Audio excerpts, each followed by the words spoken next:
Cut the Strings, Chapter 1, Nightmares. Late at night, Moxxie tossed and turned within the bed of which he shared with his beloved wife, Millie, as the recurring nightmare that had plagued him for months now had begun to disturb his slumber once again. The dream always began with Moxxie naked and surrounded by a cold, empty darkness. On the first page of our story, the future seemed so bright, but then this thing turned out so evil. I don't know why I'm still surprised. Moxxie began to sing softly as he brokenly stared down at the ice-cold, rusty metal chains that were attached to his wrists. He felt as empty as the darkened void that surrounded him. Even angels have their wicked schemes, but you take that to new extremes. Moxxie continued, slightly surprised when his ex-boyfriend Chaz appeared to pull the chains attached to the imp's wrists through metal hoops that were attached to the blackened walls, forcing the imp into a standing position with his arms outstretched. But you'll always be my hero, even though you've lost your mind. Moxxie then looked to Chaz with a somber expression on the verge of tears, as the shark demon grinned at him sinisterly in return. Chaz then flicked on a match before tossing it to Moxxie, setting the imp ablaze. Just gonna stand there and watch me burn. Well, that's alright, because I like the way it hurts. Just gonna stand there and hear me cry. That's alright, because I love the way you lie. I love the way you lie. Sparkling tears cascaded along Moxxie's freckled cheeks as the flames danced along his crimson skin, but never once burned it. Now there's gravel in our voices, glasses shattered from the fight. Once the chains had melted from Moxxie's wrists, the imp had attempted to flee, only to be yanked back hard enough to make him fall to the floor by a chain that had suddenly appeared around his neck. He looked up to see that Chaz was holding the other end of the chain leash with a defiant smirk as he began to pull Moxxie toward him. In this tug of war, you'll always win, even when I'm right. Moxxie glared up at Chaz with pure hatred as he crawled towards him, until Chaz had completely pulled the imp into his arms. As much as Moxxie hated it, he felt himself blush as Chaz caressed his cheek. Because you feed me fables from your hand, with violent words and empty threats. And it's sick that all these battles are what keeps me satisfied. Just gonna stand there and watch me burn. That's alright, because I like the way it hurts. Just gonna stand there and hear me cry. That's alright, because I love the way you lie. I love the way you lie. As Moxxie continued to sing, he turned his back to Chaz before beginning to grind his bodacious rump along the shark's groin. The two then engaged in a short dance before embracing. So maybe I'm a masochist. I try to run, but I don't want to ever leave until the walls are going up in smoke with all our memories. Moxxie then watched in concern as the darkness around him turned into a rather familiar-looking farm, in the raft ring. Before them lied a destroyed barn. This morning, you wake up, a sun ray hits your face, smeared makeup as we lie in the wake of destruction. Hush, darling, speak softly. I'll tell you that I'm awfully sorry I pushed you into the coffee table last night before I pushed you off me. Chaz began to rap softly only to become more aggressive as the imp fell onto his back when flinching away from the shark to avoid his sharp teeth. I'll try to touch you so you can scream at me not to touch you. Run out the room and I'll follow you like a lost puppy. Chaz continued as he lunged for Moxxie once again, causing the imp to flee. The shark then chased after his ex. Baby, without you, I'm so lost, hug me, then I'll tell you how ugly you are, but that I'll always love you. Chaz then pulled a dagger from his pocket and tackled Moxxie to the ground. The two wrestled as Chaz attempted to stab Moxxie. Then after that, I'll shove you. In the aftermath of the destructive paths that we're on to psychopaths, but we no matter how many knives we put in each other's backs, that we'll have each other's backs, 'cause we're that lucky. Together we move mountains. Let's not make mountains out of molehills. I hit you twice. Yeah, but who's counting? I might have hit you 3 times. I'm starting to lose count, but together we'll live forever. We found the youth fountain. Our love is crazy. We're nuts, but I refuse counseling. This house is too huge. If you move out, I'll burn all 2,000 square feet of it to the ground. Ain't shit you can do about it, 'cause without you, I'm in my fucking mind. Without you, I'm out it. Chaz finished his rap. As Chaz finished his rap, Moxxie had not only managed to pin the lone shark to the ground, but had also managed to wrestle his knife from him as well. Chaz looked up at Moxxie with a fearful, pleading look before the imp then proceeded to stab him to death with his own knife. Just gonna stand there and watch me burn. Well, that's alright, because I like the way it hurts. Just gonna stand there and hear me cry. Well, that's alright, because I love the way you lie. I love the way you lie. Moxxie looked down in tearful horror as he dropped the blood-covered knife when he found that it had not only been Chaz that it had not been Chaz he had just stabbed to death, but his own wife, Millie. I love the way you lie. Moxxie awoke from his nightmare with a sharp gasp, only to be sent into a coughing fit when smoke filled his lungs. It did not take the imp long to realize that their apartment was on fire. Millie? Millie? Moxxie called out for his wife upon realizing that she was no longer in bed with him. He then dashed out of the bedroom to find his wife surrounded by flames. Acting quickly, Moxxie risked his own life by running through the wall of fire in order to grab Millie and throw her over his shoulder, provoking her to gasp in surprise. Moxxie had luckily managed to grab his guitar before fleeing from the burning apartment complex. His boss, Blitz, had also managed to escape with his adopted daughter Luna in tow, before the complex had completely burned to the ground. Aside from Moxxie's guitar and Luna's hell phone, the gang had failed to save any of their other belongings. Not even their clothing, as they all stood on the street in their undergarments. I just want to say that I blame Moxxie for every bit of this. Blitz was the first to break the silence before pointing a clawed finger towards his favorite punching bag. Yeah, me too, Millie agreed. What? Moxxie stammered in complete shock. I told you not to leave the oven on. Millie then proceeded to blame her husband since he had been the one to cook dinner that night. But I didn't. I turned it off, I swear. Moxxie nervously defended before glancing back over at the flaming pile of rubble that had once been their home. Look, the building wasn't even burned down by a regular fire. Moxxie then pointed out that the flames were neon green. This is hellfire. This was a deliberate attack. Did my dad do this?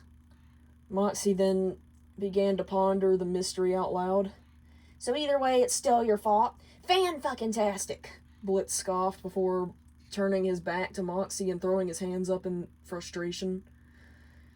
Millie then sighed at the solemn way her husband then began to stare down at his own cloven hooves in defeat. It's alright, guys. We can just stay at my parents' house, Millie then suggested. Moxxie's shoulders began to tense up since he was clearly uncomfortable being around his in-laws, but the imp remained silent, even as Millie used Luna's hell phone to call her father. Hey, Daddy, our apartment complex burned down, and now me, my husband, my boss, and his hellhound all need another place to stay for a couple days, Millie cheerfully explained to her father from over the phone. Moxxie's uptight demeanor soon changed to that of concern at the way Millie's expression then dropped into a stunned, hurt look. Okay, I understand. Millie then breathed out a shaky, deflated sigh before hanging up the phone. Millie?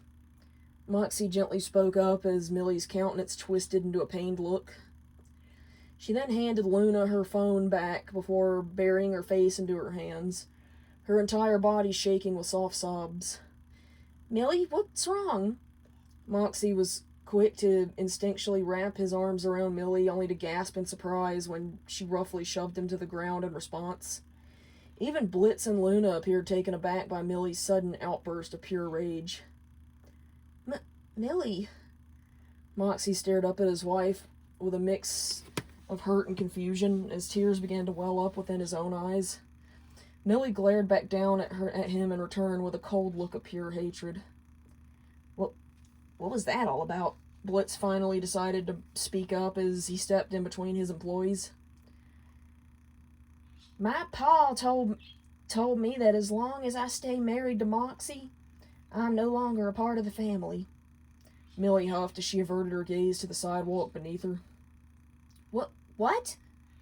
Moxxie breathed out a gasp of his own as he picked himself back up from the sidewalk. He had always suspected that Millie's family had been secretly evil all along, but he never imagined that they would express it in such an obvious way. He tightly gripped his scraped elbow in an attempt to suppress the burning sensation, as he used his pointed tail to brush the small bits of gravel from his bare back. Millie refused to even look at him, much less respond to him. Well, shit. I guess we'll have to stay at a hotel for a little while, Blitz noted as he awkwardly rubbed the back of his head. Thankfully, there's a place just down the street where we can crash for free. Just follow my lead and play along, Blitz then explained, his voice practically dripping with excitement. Try not to fuck up this time, Moxxie. Blitz then narrowed his eyes at Moxxie before leading the girls away. Yes, sir. Moxxie's voice trembled as he fought back tears. His head hung in defeat as he followed close behind. It did not take long for the gang to reach the newly built Hazbin Hotel. Welcome to the Hazbin Hotel. Are you here for rehabilitation? The group was greeted by the Princess of Hell herself, Charlie Morningstar. Alastor perked up instantly as he stood behind the princess. It did not take long for the radio demon to recognize the group of imps and their hellhound as the immediate murder professionals, or I.M.P for short. He recognized them as a company of whom had frequently advertised their access to the human world. His permanent grin twisted into more of a devious smirk as he instantly viewed the group as his ticket to freedom. And judging by the obvious tension directed towards Moxxie, he seemed to be the weakest link. Yep, we sure are, Blitz lied without missing a beat, as the rest of his team was quick to mumble in agreement. Charlie's girlfriend, Vaggie, merely folded her arms over her chest with a glare of suspicion, but ultimately decided to keep her untrusting opinions to herself. Great! You're just in time for our karaoke night, Charlie then beamed with excitement.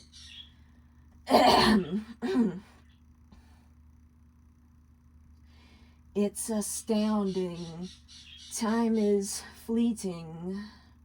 Madness takes its toll. But listen closely. Alastor began sinisterly as he focused his predatory gaze upon Moxxie. Although Moxxie fearfully stared back up at the radio demon, the imp could not help but feel his face begin to heat up with a blush. Something he was quick to mentally scold himself for, since he was already married to Millie. Not for very much longer, Angel Dust chimed in, wearing a French maid outfit as he hugged Alastor's arm, much to the radio demon's irritation. I've got to keep control. Alastor was quick to shake the spider off of him. I remember doing the time warp, drinking those moments when blackness would hit me. Alastor then suddenly burst into song, rather loudly, provoking Baggy to cover her ears. And the voice would be calling. Angel joined in once again. Let's do the time warp again. Let's do the time warp again. Almost everyone in the hotel then began to sing as they surrounded Angel and Alastor. Even Charlie's father had joined in on the fun. It's just a jump to the left. Charlie began to read out the instructions of the dance from a dry erase board. And then you step to the right. Everyone else finished her sentence in song whilst following along with the dance. Put your hands on your hips. Charlie continued it as she began to join in on the dance. And bring your knees in tight. And then the pelvic thrust really drives you insane. Let's do the time warp again. Let's do the time warp again. As everyone got into a circle and began to provocatively thrust towards each other, the I.M.P. crew slowly began to back up towards the front door in rhythm with the song until they were stopped by Angel Dust, of whom had suddenly appeared behind them. Oh, it's so dreamy, oh, fantasy free me, so you can't see me, no, not at all. As Angel sang the next line, he put his upper set of arms around Blitz and Luna with a smirk, much to their irritation. In another dimension, with voyeuristic intention, so secluded, I see it all. Angel then stepped over Moxxie and Millie, giving the shorter couple a clear view of the fact that he was not wearing any undergarments. Moxxie blushed heavily as Millie covered her eyes with a look of disgust. With a bit of a mind flip. Alastor then smirked as he began to dance with Angel. You're into the time slip. Angel seductively smirked back. And nothing will ever be the same, Alastor added. You're spaced out in sensation. Ow! Angel then began to hang off of Alastor as if he were a stripper pole. Oh, like you want a sedation. Alastor was quick to shove Angel away with a pie face. Let's do the time warp again. Let's do the time warp again. As everyone sang the main chorus, Moxxie found himself swaying lightly to the beat of the music. He full-on began to dance, but stopped himself when he noticed the judgmental look that Millie had been giving him. Well, I was walking down the street just having a think when a snake of a guy gave me an evil wink. Nifty began to sing as she sat on the bar's counter with her legs crossed. She pulled a framed picture of the late Sir Pinchus seemingly out of nowhere, giving it a kiss before tossing it aside, before pulling a cane out of nowhere and standing up in order to begin tap dancing along the counter. He shook me up, he took me by surprise, he had a pickup truck and the devil's eyes. He stared at me and I felt the change time and nothing never would again. Nifty finished her line before an irritated husk used his massive wing to swat her from the counter. Let's do the time warp again. Let's do the time warp again. Everyone else in the hotel finished the song. That's great and all, but as you can see, we've all kind of been through a lot, and none of us really feel like putting on a show tonight, Blitz then explained with a nervous smile. Oh, sorry, wrong voice. Of course, Vaggie will show you to your rooms while I get you all a change of clothes. Charlie then nodded before Vaggie gestured for the group to follow her. All right, what are you playing at this time? Husk narrowed his eyes in suspicion at the way that Alastor had seemed to be staring down at Moxxie. I think I may have finally found the back door I was looking for. was the only explanation Alastor would give, provoking Husk to release a groan of irritation. Okay. Cut the Strings, Chapter 2, Tension.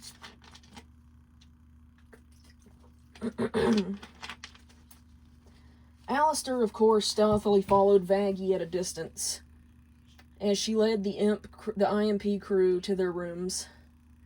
Moxxie and Millie, of course, opted to share one since they were married, even though Moxxie secretly hated being alone with Millie when she was upset. Since behind closed doors, she had a tendency to take things out on him that he had no control over. Charlie soon came to find the gang with a change of clothes for each one of them, most of which were donated by the other residents. Moxxie was given Charlie's old white button-up shirt with black suspended pants and a bow tie to match. Millie was given Vaggie's old white and gray dress. Luna was given the black leather dress that Angel wore in Addict. And Blitz was given one of Charlie's father's old suits. Once Charlie and Vaggie had left the crew alone, Alastor snuck over to the door of the room of which the married couple had been staying in so that he could eavesdrop on their conversation.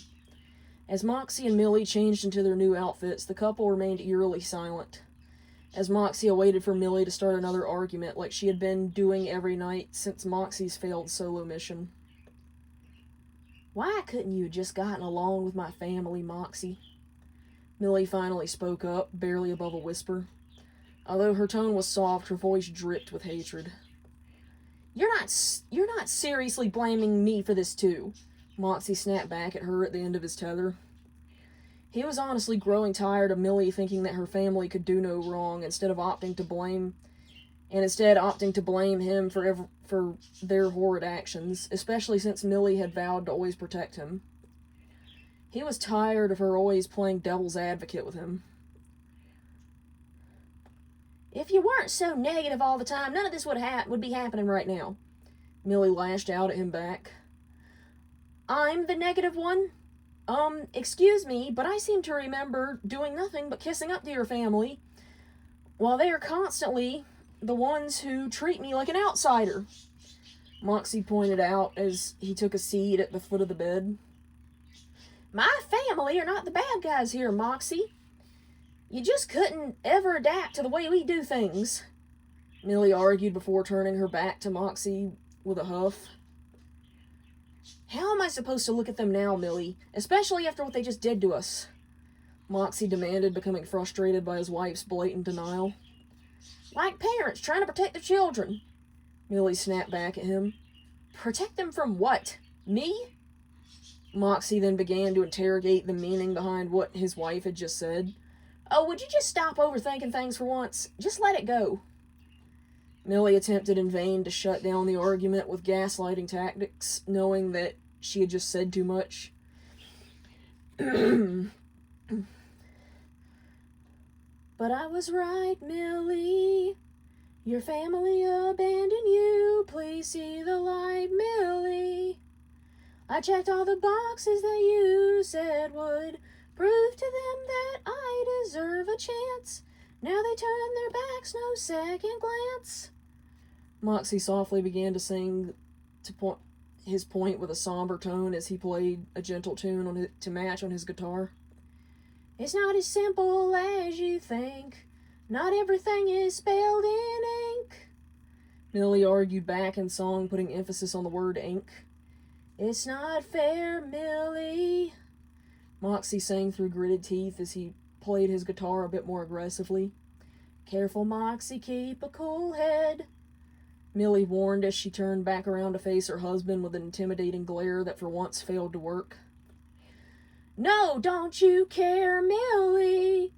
Bet your family just left us for dead for their daughter. They can't resolve to change their ways. Would it kill them to take us in for a few days?" Moxxie defiantly pointed out the facts. "I bet you wish it could be so, but there's a lot that you don't know." Millie held her ground. Why can't you just admit that your crack whore mother's a fuck up already? Your sis blew her shot like a wad from his cock because he is senseless and petty. Moxxie lashed out, crossing his legs with confidence as he began to play even harder. The words he sang were all low blows. The look of offense that now painted Millie's countenance said it all. But Moxxie was sick of her horrible family taking priority over him when he did everything for her while they clearly favored her bratty sister. There's no question to be posed. I'm in the right case closed. Are you gonna live in denial forever? Moxxie then stood up to sing the same argument in unison with Millie as the couple got into each other's faces. Did you really think they'd let you back into their home after all the red flag shit you... Millie began, not thinking her words through clearly. Alastor purred in curiosity with a tilt of his head. So far, he found himself thoroughly entertained by the argument. Wrote about them in your diary. Millie finished her sentence with a big reveal. Wait, Moxxie gasped in shock at the gravity of the betrayal Millie had just revealed to him. Shit. Millie cursed beneath her breath upon realizing the mistake of what she just admitted to. What are you saying? Let me get this straight. Did you go down there and read them my diary? Moxxie's amber eyes began to fill with tears as his already maroon face began to darken from a blush of humiliation. This I didn't know, Alastor whispered to himself as he froze up from the familiar sense of violation that began to fill his body. Whoops, guess the cat's out of the bag. What's the big deal? Millie chuckled innocently with a shrug. Tell me Blitz and Luna don't also know. Moxxie begged as he looked up at Millie with a look of hurt and betrayal. It's like I told you before, we don't keep secrets from each other.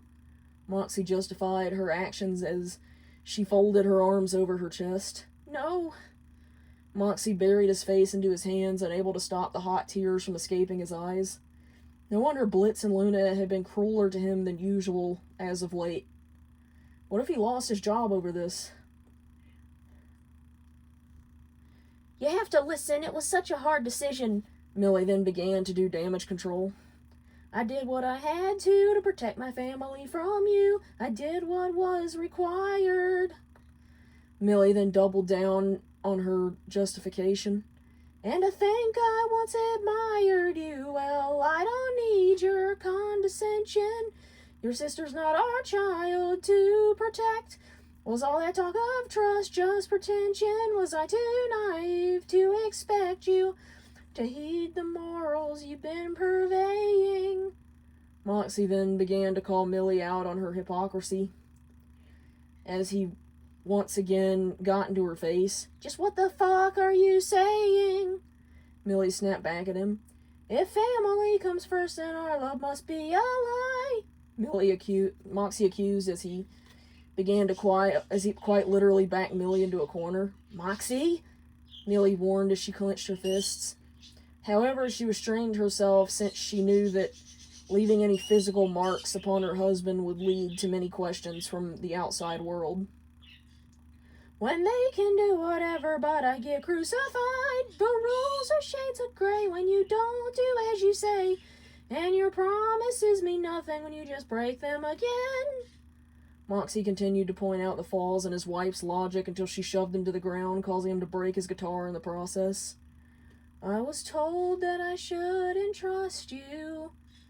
Moxxie remembered what many people in his life had warned him of as he scooped up the broken pieces of his guitar with an equally broken expression. People of whom were once his friends. People of whom Millie had forced him to cut contact with. By who? Ha! The voices in your head, Millie remarked with a cruel jab as Moxxie's mental at Moxxie's mental health struggles. I should go. Then, as Millie always did after starting an argument, she attempted to leave in the middle of it. No!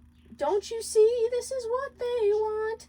We shouldn't be fighting and at each other's throats. Moxxie tearfully attempted to reason with his wife as he grabbed her tail in a vain attempt to stop her from leaving. Do you even really love me, or do you just need me to feel better about yourself?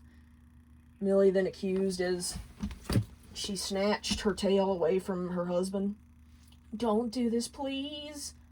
Moxxie then begged Millie not to leave him alone while he was so upset after yet another unresolved argument. How could she even think that after everything he had done for her? After everything he had sacrificed for her? "While I'm gone, try not to kill yourself this time." Millie then took another cruel jab at Moxxie's 3 failed suicide attempts, all of which were caused by her, before finally exiting the room. Alastor managed to quickly slip out of sight before the female imp had exited the room, as Moxxie just sat there stunned. After a few moments, Moxxie then completely crumbled, bursting into tears at the severe emotional pain that his own wife had just inflicted upon him. As Alastor watched Millie descend the hotel's corridors, his permanent grin twitched with a slight snarl. A strong sense of awakened trauma had completely begun to overtake Alastor's body, as he summoned his shadowy tendrils, of which then began to lunge towards the unsuspecting Millie. "Alastor, stop!" Alastor then froze with a flinch at the sound of a familiar, unnerving voice beginning to call him down for his attempted murder. Alastor obeyed the voice and retracted his tendrils, even though he knew that what he was hearing had all been in his head. Alastor then fled to the hotel's nearest balcony so that he could take in a few deep, heavy breaths of fresh air. "I'm not a beau, I love to cash grab. Another soul to collect with my powers flashing lights. Another one of those ruthless nights. Yeah, yeah, yeah." Alastor began to sing softly as he found himself mentally questioning all the strange and unpleasant feelings that were now beginning to swirl around violently within the pit of his chest. "I should have known that this would happen. I should have guessed it when I looked in your red-hot eyes, spewing all of your red-hot lies. Yeah, yeah, yeah."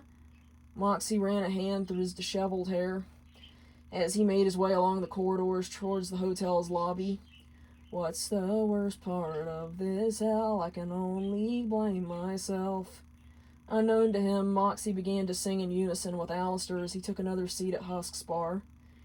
"Because you're poison, you're feeding me poison, addicted to the feeling I can't help but swallow up. Your poison, I made my choice, and now every night I'm living like there's no tomorrow."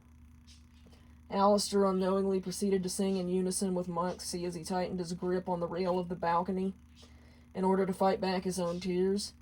"Oh, any way you want me, baby, that's the way you got me, I'll be yours. My story's gonna end with me dead from your poison." Moxxie began to sing the feelings of his soul as gaining the concerned but impressed attention of many as Husk offered the imp a drink. "I got so good at being untrue."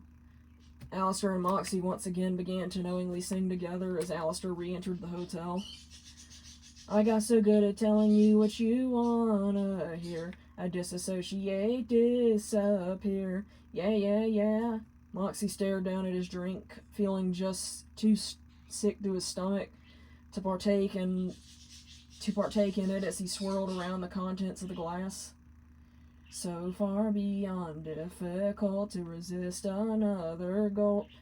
Yeah, I know you're poison, you're feeding me poison. I'm choking from the taste, but I can't help but swallow up your poison. I made my choice, and now every night I'm wasted like there's no tomorrow." Moxxie and Alastor once again began another clueless duet as Alastor made his way along the hotel's corridors. "Oh, any way you want me, baby, that's the way you got me, I'll be yours.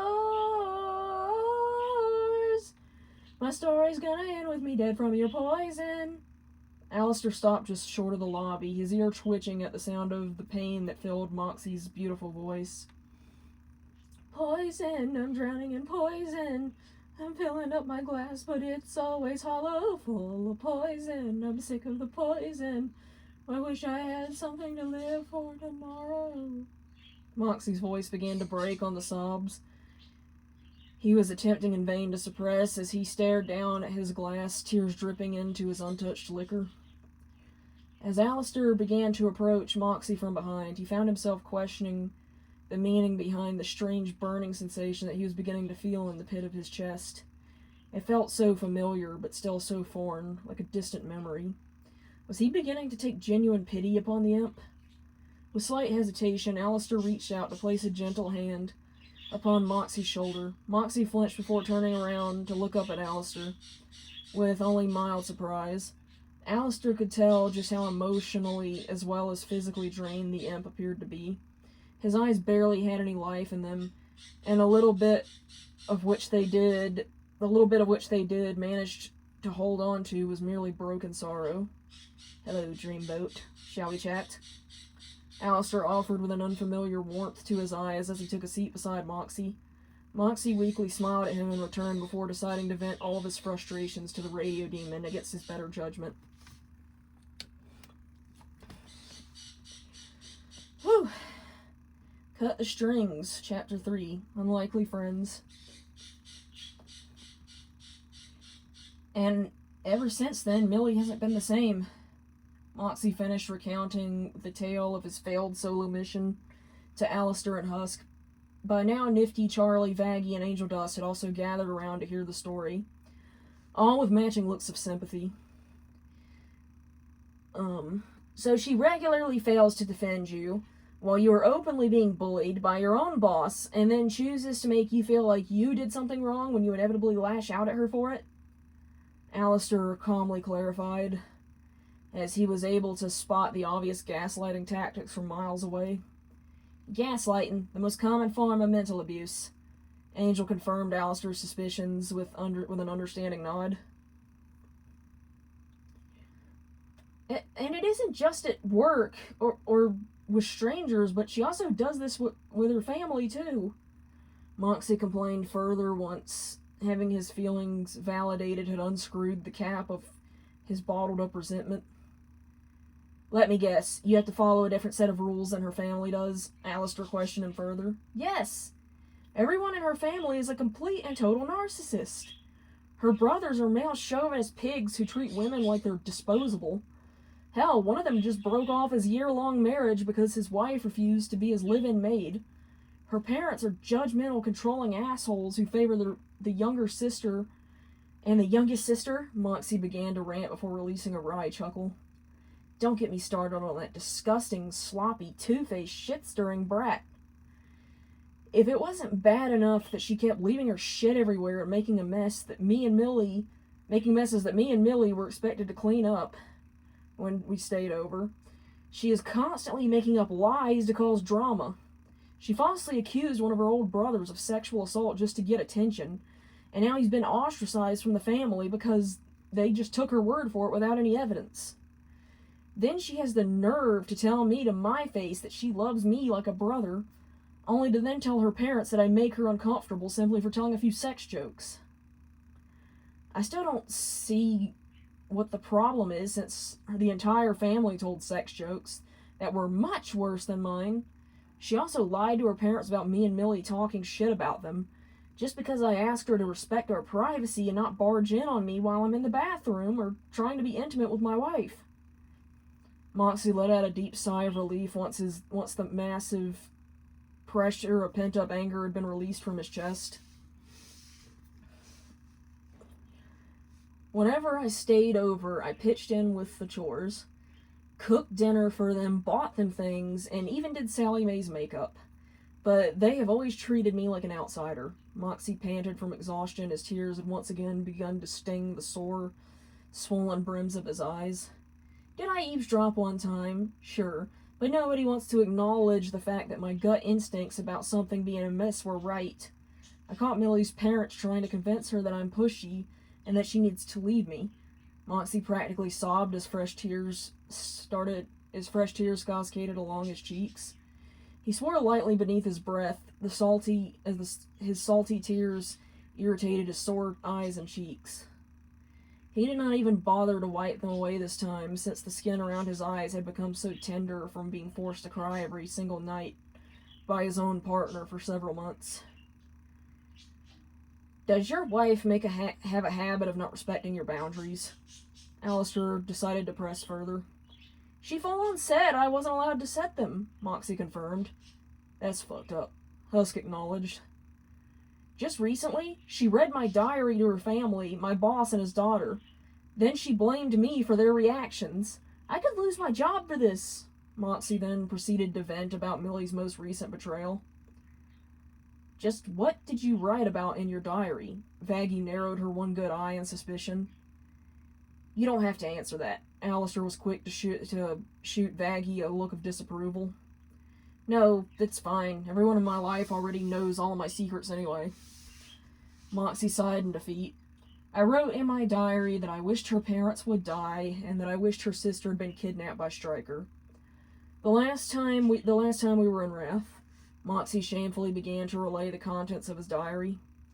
So, people wish bad things on people all the time. It doesn't mean nothing. Angel pointed out with a nonchalant shrug. I also admitted to some things in my diary that I would honestly be lying if I said I wasn't proud of. Whenever Sally Mae would leave her stuff lying around, I would either destroy it or urinate on it. One time I found a dead wasp, so I put it in her laundry basket. It got into one of her shirts and stung her 3 times. My boss would always have me get coffee for him and his bitch of a daughter. I would always make sure to urinate in that too. His daughter also had this bad habit of stealing my lunch, so I started urinating in that as well. The worst thing is, I pretended to trip and accidentally ripped out one of Luna's earrings. Moxxie continued as he somehow found the strength to smirk in spite of his lack of energy. Okay, all of that is not okay, Vaggie remarked. Vaggie! Charlie attempted in vain to signal her girlfriend to hold her tongue by placing a gentle hand upon her shoulder. It's bad enough that you hurt her sister just for saying she was uncomfortable, but you also hurt an innocent hellhound. Vaggie then proceeded to scold Moxxie in spite of her girlfriend's protests, as she quite literally shrugged Charlie off. Innocent? She's been bullying me for almost a year. Moxxie argued back with a defeated expression. He was beginning to regret having opened up to them now, since they only seemed to be siding against him like everyone else in his life had. It doesn't matter. You have no right to harm an animal under any circumstances. Vaggie doubled down, provoking Moxxie to somberly hang his head. And it doesn't matter what he did because that information was logged into his personal private diary. His wife had no right to that information, nor was it hers to share. Alastor finally spoke his piece as he suddenly stood up from his seat. As he slammed his hands upon the counter, his claws began to extend, as his neck and limbs began to stretch into an intimidating length with a series of sickening cracks. Static filled his eyes as his antlers began to extend towards the ceiling. Alastor! Charlie squeaked softly in concern as Vaggie actually shrunk down in fear. Moxxie only stared up at Alastor with a look of admiration. Feeling touched that someone had actually stood up for him for once, as a blush began to paint his cheeks. Everyone else just stared up at Alastor with shock of his emotional outburst, as the deer-like man forced himself to regain his composure. You know what always makes me feel better? Charlie then cheerfully broke the awkward silence in an attempt to lighten the mood as Moxxie glanced over at her with a hopeful expression. Singing about my feelings! Charlie then answered her own rhetorical question before handing a microphone to Moxxie. Oh, no, I shouldn't. Moxxie then attempted to politely decline, since Millie made a habit of making him feel as if his singing was annoying. Their trip to L.A. in particular was front and center in his mind at the moment. Don't be shy, it is karaoke night. Charlie then forcefully shoved the microphone into the imp's clawed hands before then shoving him onto the stage. Moxxie self-consciously scanned the many faces that were now watching him expectantly as he began to break a sweat. Charlie flashed him a double thumbs up, but a subtle nod of approval from Alastor seemed to be the only motivation that Moxxie needed to pursue the very thing that had once brought him the most joy. Easy come, easy go, that's just how you are, yeah, you take it all, but you never give. Moxxie began to softly sing his feelings as he remembered all of the expensive gifts he had bought for Millie. She had never once got him anything equally as nice, or even thanked him for the gifts. She only accused him of trying to buy her love. Should have known you were trouble from the first kiss. Had your eyes wide open. Why were they open? Moxxie continued as he remembered how surprised Millie appeared the first time he ever kissed her. Her kisses never did hold any passion, and she always acted as if she wanted them to end as soon as possible. I gave you all I had and you tossed it in the trash. You tossed it in the trash, yes you did. Moxxie began to sing with a bit more passion as Razzle began to sing his backup.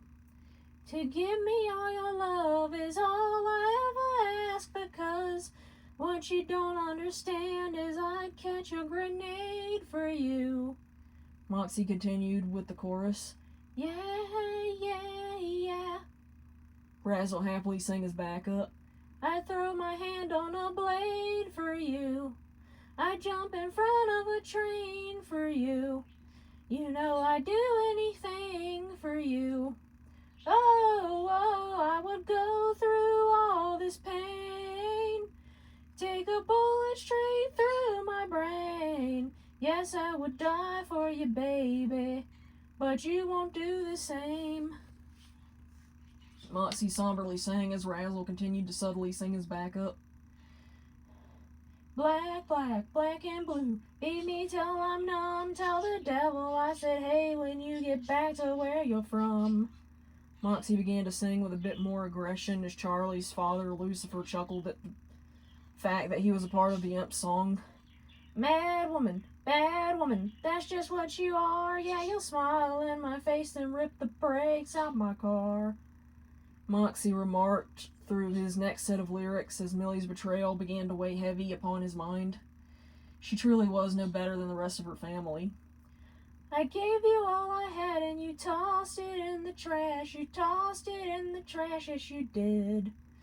To give me all your love is all I ever ask, because what you don't understand is I'd catch a grenade for you. I'd throw my hand on a blade for you. I'd jump in front of a train for you. You know I'd do anything for you. Oh, whoa, I would go through all this pain. Take a bullet straight through my brain. Yes, I would die for you, baby, but you won't do the same. If my body was on fire, ooh, you'd watch me burn down in flames. You said you loved me, you're a liar, 'cause you never, ever, ever did, baby. Moxxie allowed the microphone to fall from his hands on the stage floor once his song had ended before rushing off of the stage in tears.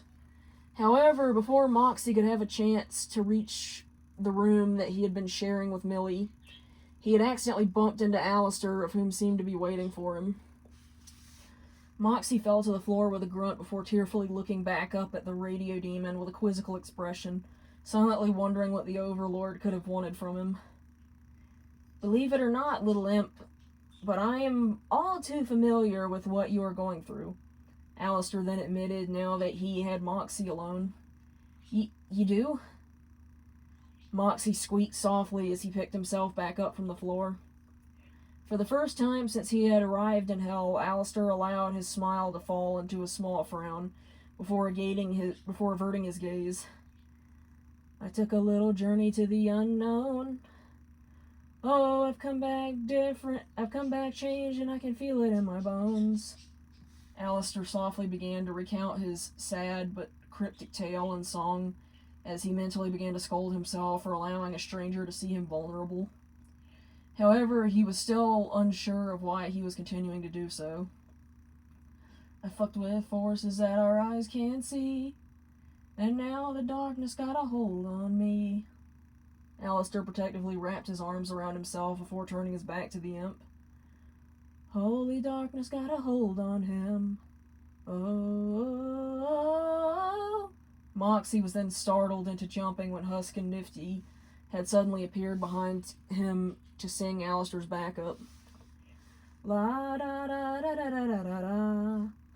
Alastor hummed softly in response as Nifty and Husk approached him with caution. I have seen what the darkness does, said goodbye to who I was. Nifty and Husk began to sing alongside Alastor as the radio demon forced his grin to return before turning back around to face Moxxie. I've never been away so long, don't look back, those days are gone. Follow me into the endless night, I can bring your fears to life. Show me yours and I'll show you mine, meet me in the woods tonight. The trio then instructed. Oh, Husk and Nifty repeated as they watched as Moxxie began to follow Alastor towards the nearest exit.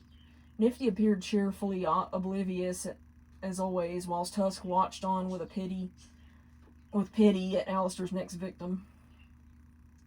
La da da da da da da da. Alastor's grin became more sinister once his plan to lead Moxxie into the darkened woods behind the hotel had become successful.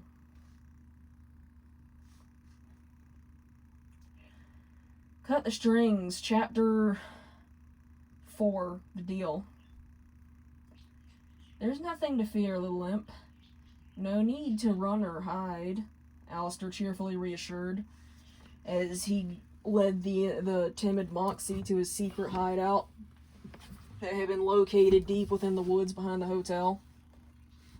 You're in my world now, not their world, and I have friends on the other side, Alastor then sang in a sinister tone. He's got friends on the other side. Nifty and Husk then chimed in with an eerie, ghostly backup.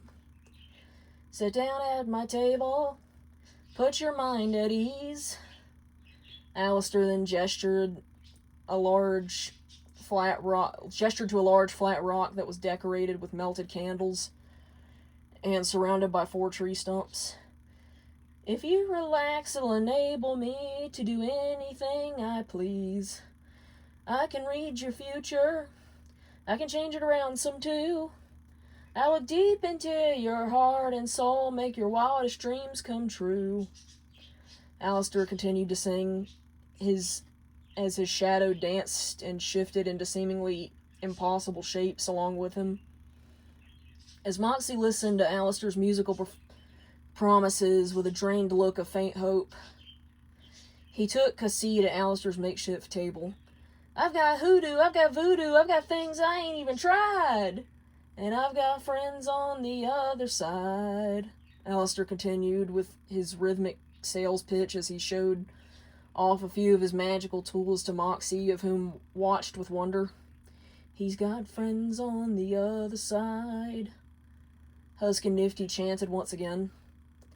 Alastor then snapped his fingers, signaling Husk to spread out his massive wings, revealing that a deck of tarot cards were stuck to their undersides. The cards will tell the past, the present, and the future as well. The cards, just pick 3 and take a little trip into your future with me. Alastor ended the first part of his song as Husk used his wings to shuffle the deck with a stoic expression. The winged cat demon then allowed the cards to fall upon the rock table, somehow in a perfect row. Moxxie did as told and picked the 3 that called out to him the most, handing them back over to Alastor. Alastor then spread the cards out along the rock's surface before flipping them over to reveal the devil, the 10 of swords, and the star, all upright in that order. Interesting. Alastor narrowed his red glowing eyes at the cards that now rested before him as he studied their message closely. What do they mean? Moxxie squeaked anxiously. In your past, you seem to struggle quite a bit when it comes to relationships. You had a habit of attracting people who at first glance appear to be saints, but over time, they show their true colors, turning out to be monsters more vile than you could have ever imagined. Alastor explained as he pointed to the devil card. Moxxie then felt himself beginning to tear up again as he bit his bottom lip with a nod of agreement. It seems that the same fate befalls you with your current wife, as she has already betrayed you many times and plots to do so again in the near future. Alastor then elaborated further as he pointed to the Ten of Swords. Millie? No, she couldn't. She wouldn't. Tears fell as Moxxie attempted to deny the mere thought that Millie could ever betray him. However, memories of all the times she sided with Blitz, Luna, and her family over him began to flash throughout his mind. Mentally, he tried to tell himself that those things had happened because there was something wrong with him, or with the things he was doing. He must have provoked the hatred of so many people somehow. There was no way it could have all been coincidence. His own father even told him once that he was the common denominator in every conflict he had ever been in. That it could not always be someone else's fault every time. However, deep down, Moxxie knew that in every conflict he had ever been in, it had been unprovoked on his end, and that he was being treated unfairly. I am sensing that she has been unfaithful in many ways. Your boss, another imp named Stryker, and even her own father seemed to be her favorite side pieces. How interesting. Alastor's grin twisted slightly in disgust. He knew they were in hell, but Millie was just sick in his opinion. You're lying, Moxxie sobbed as he covered his ear holes, his lip trembling around his clenched teeth. Millie would never cheat on him. He tried in vain to reassure himself, but at the same time, there were times Moxxie felt insecure when Blitz and Stryker were around. Moxxie also felt uncomfortable with the unusually close relationship Millie seemed to have with her father. Whenever Moxxie attempted to address these insecurities with Millie, she would only gaslight him by telling him that he was either overreacting or overthinking things. Oh, but there's more. She has no emotions whatsoever. She can pretend to have them rather convincingly, but the only time she truly feels anything at all is a small rush she gets from inflicting pain on others. She wants you dead as well. Do you really think your apartment was burned down by your father? Alastor pressed, his grin becoming more sinister. Millie would never do those things. She isn't like that. Moxxie stood up in order to slam his hands upon the rock table. Although at this point he was trying to convince himself of this more so than Alastor. And just where did that come from? Alastor was then quick to take notice of the long vertical scar down the center of Moxxie's wrist, when his sleeve had slid up just enough to reveal it. Did she cause that too? Alastor was quick to recognize the scar as a self-harm scar, as Moxxie self-consciously hid his wrist from the deer-like man with a look of utter disbelief. Moxxie really did not want to believe what the radio demon had been telling him, but he just seemed to know too much information about the imp to ignore. If you are so confident your wife is innocent, is the innocent little angel you say she is, then let's make a deal. Alastor then carefully continued once he saw how conflicted Moxxie appeared to be. In your future, the you that I see is exactly the man you've always wanted to be. Alastor then sang softly as he pointed to the star card. You have been gifted with a great power. Many are attracted to you because of this power. Everyone can sense it, but many are also threatened by that power. They want to take it from you.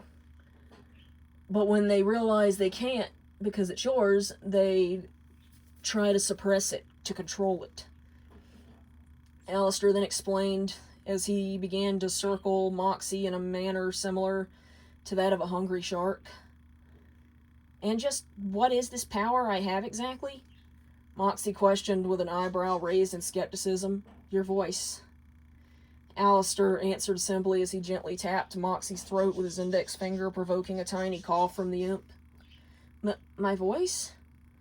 Moxxie questioned further as he specifically remembered the humans enjoying his singing performance in L.A.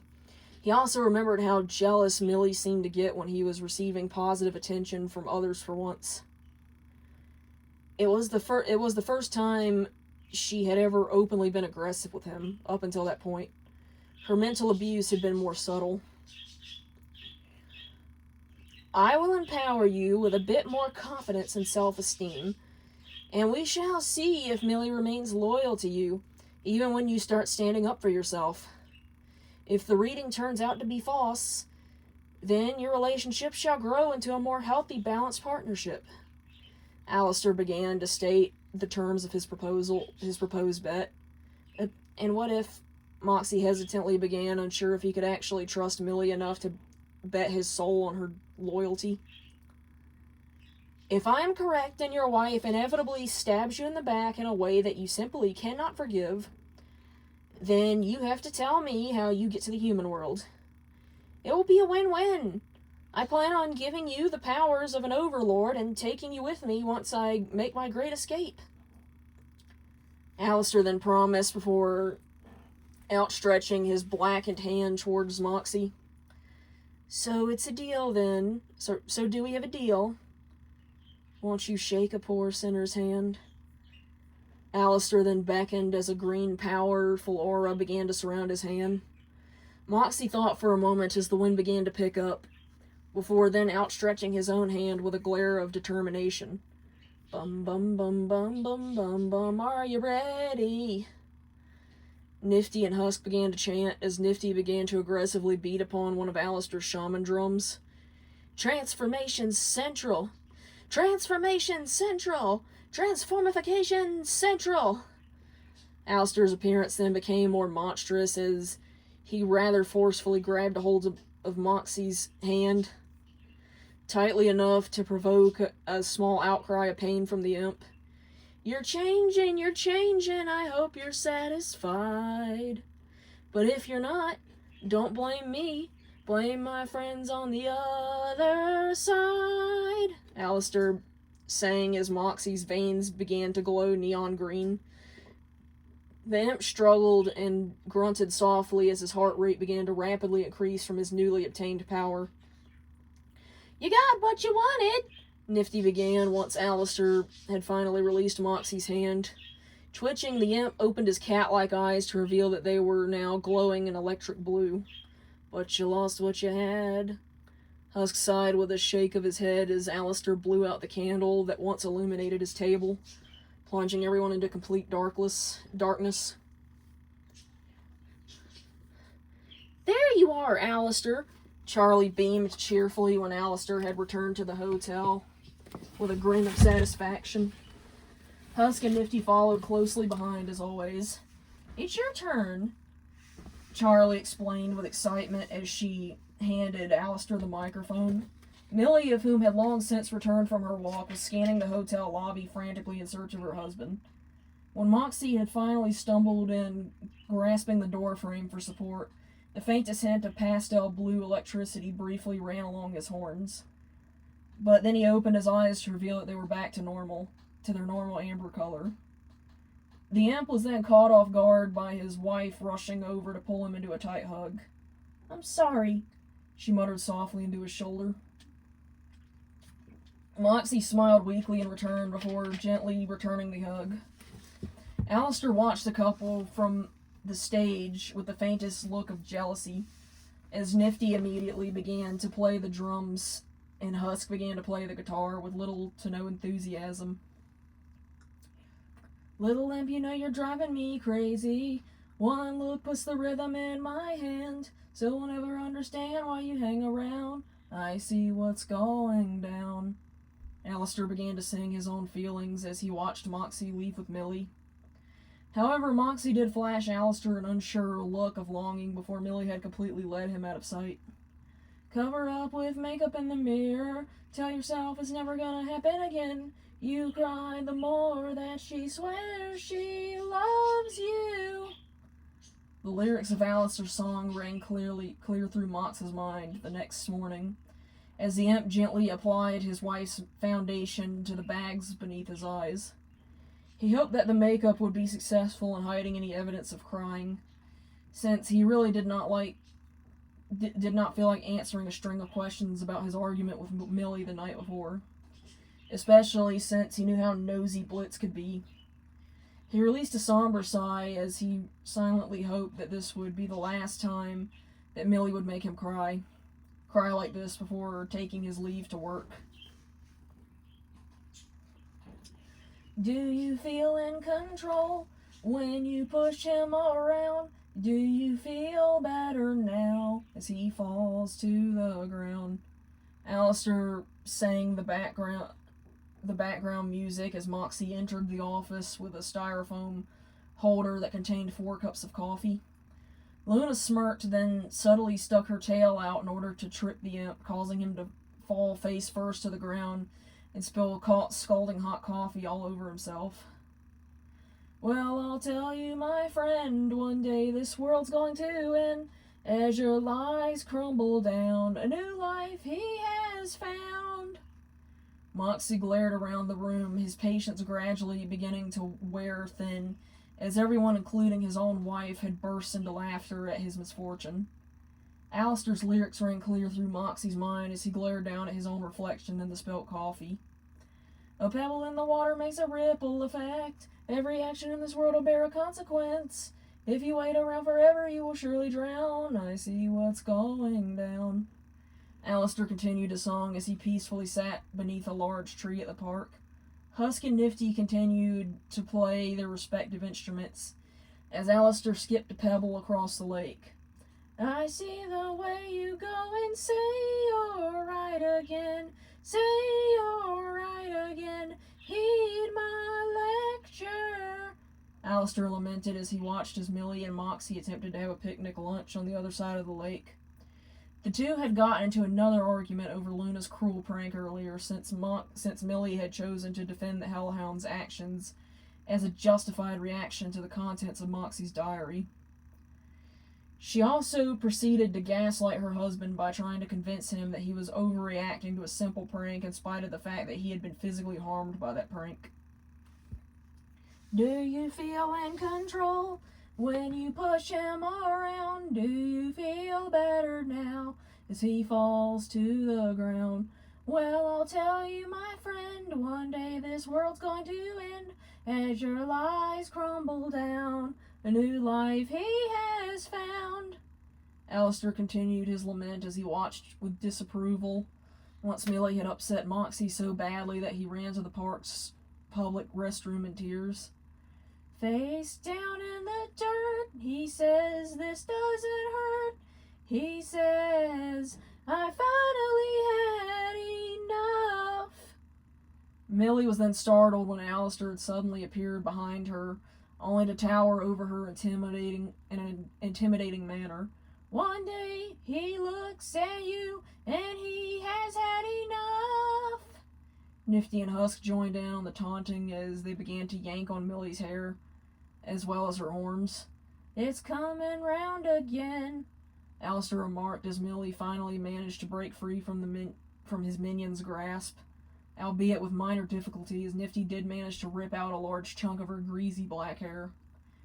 Do you feel in control when you push him around? Do you feel better now as he falls to the ground? Alastor criticized her further as she fled from the trio with a look of minor annoyance. Well, I'll tell you, my friend, one day this world's going to end as your lies crumble down. Face a new life he has found. Face down in the dirt, he says this doesn't hurt. He said, I finally had enough. Alastor finished the song as he watched as Millie gave her husband yet another non-apology once he had exited the restroom. It was obvious that he had been crying again, but nevertheless the imp seemed to eagerly forgive his wife, which is something that most outsiders looking in would say he had done far too many times. As Millie led Moxxie back towards their office building, Alastor could not help but notice that Moxxie was dragging his limp tail behind himself as he walked, a telltale sign that an imp was in a great deal of stress. Alastor released an agitated sigh as he mentally reassured himself that it would not be long before Moxxie finally lashed out again after being pushed too hard.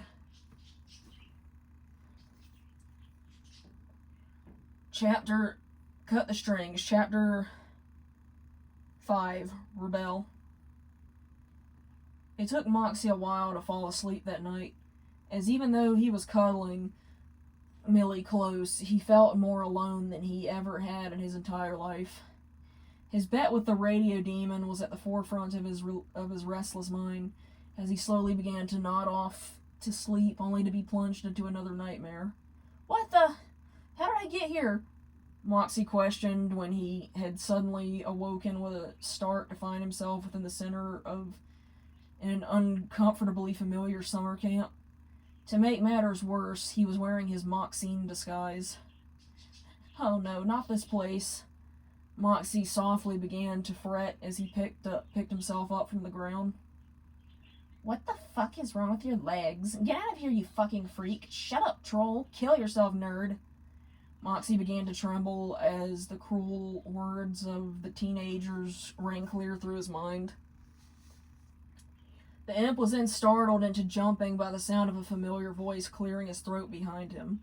You!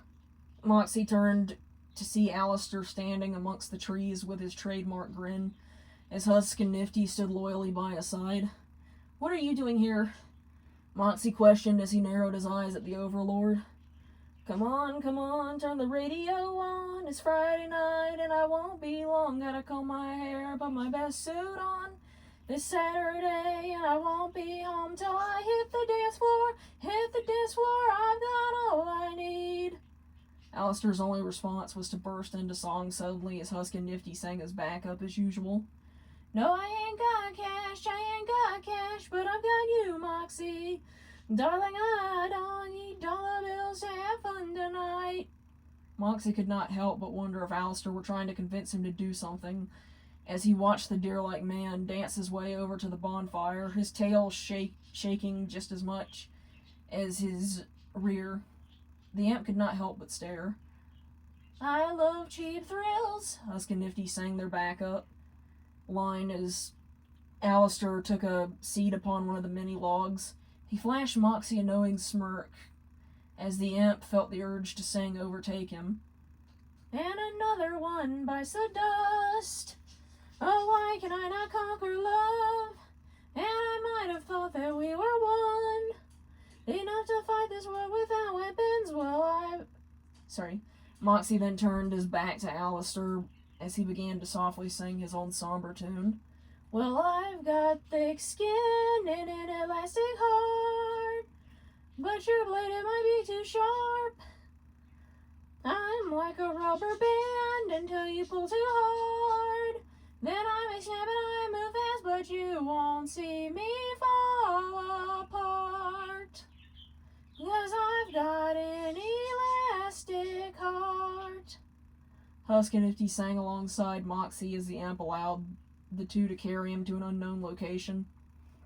"I've got an elastic heart," Alastor repeated as he had gestured to the trio towards the mess hall.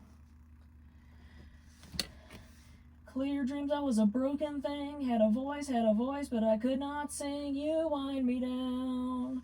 I struggled on the ground," Moxxie then sang with a glare of determination as he kicked down the door to the mess hall, much to the surprise of all of the campers. "Oh great, this bitch again."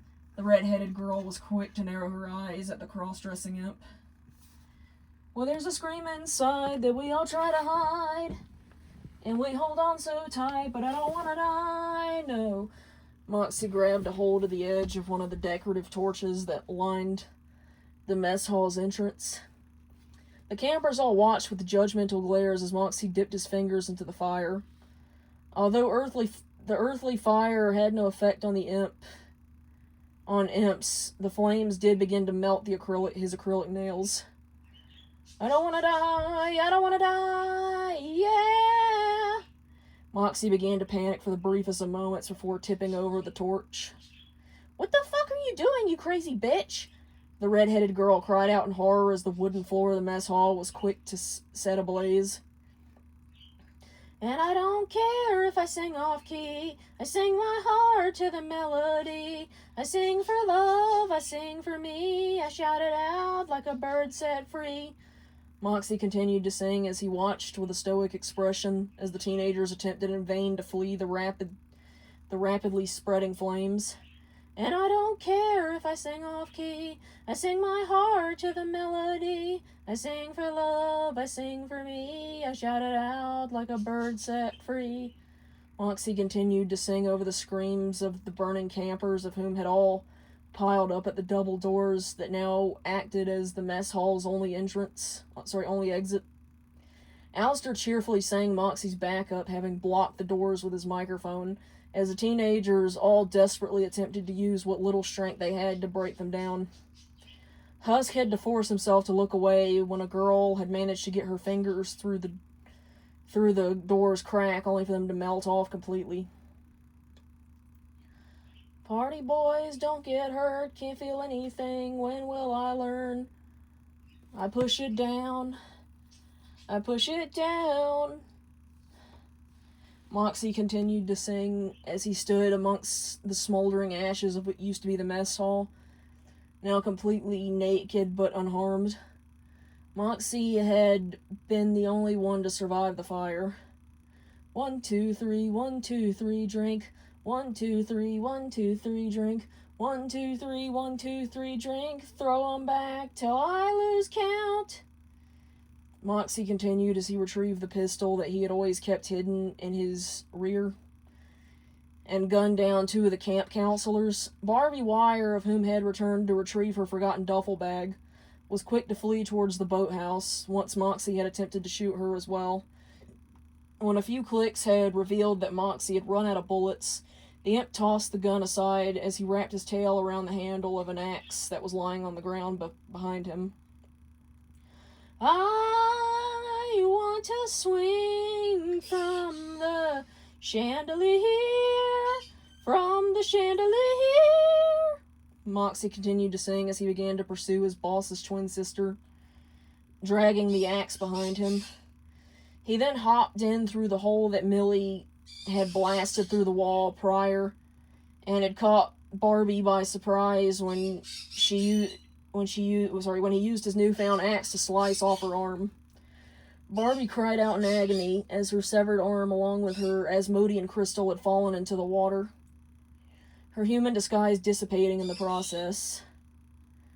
I want to live like tomorrow doesn't exist, like it doesn't exist. I wanna fly like a bird through the night, feel my tears as they dry. Moxxie then continued to sing as he then used his axe to slice off one of Barbie's legs. Barbie continued to scream and cry as she fell into the floor of the boathouse. Bledsoe! Daddy! Barbie cried out to her last living relatives for help as Moxxie's hard hoof dug into the back of her remaining calf. She then wailed in agony once again when Moxxie had chopped off her other arm and her remaining leg. I want to swing from the chandelier, from the chandelier. Moxxie finished his song as he rose his axe high above his head, immediately after finishing the job by chopping off Barbie Wire's head. Moxxie awoke from his nightmare with a gasp. In a cold sweat, he ran his hand through his hair, only to pull back when he realized just how dirty he felt. Upon pulling the covers back, Moxxie began to hyperventilate when he saw that the only things covering his body were ashes and dried blood. Millie? Moxxie then questioned as he scanned the hotel room for his wife.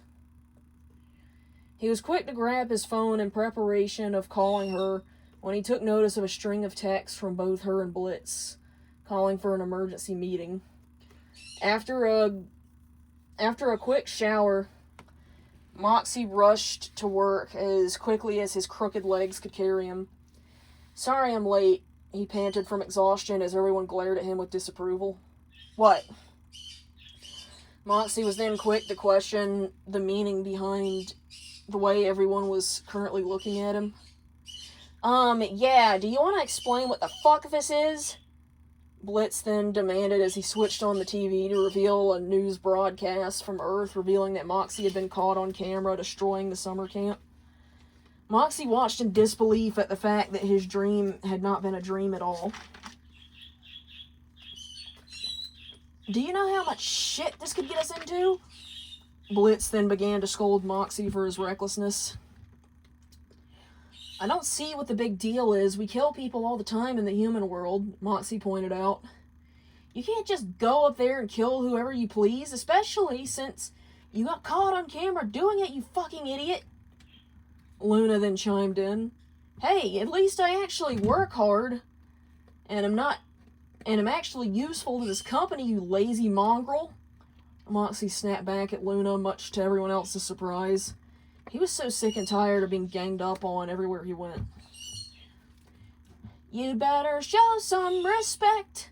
Check your behavior. No one speaks to Looney that way.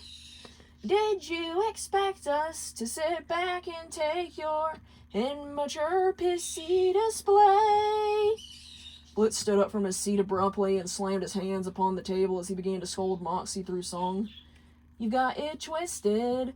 I'm not the one who needs a new attitude. Maybe you've missed it, but I've got nothing else here left to lose, and I will do just what I please. Woo! I'm the backbone of I.M.P. Mad that I acted respectless. Well, it's 'cause no one could respect this." Moxxie's only response was to chuckle before bursting into song with an argument of his own. "Sorry, group attending, but since when is I.M.P afraid to fight?" Moxxie began to strut across the meeting room's table with a smirk as everyone else glared up at him with disapproval.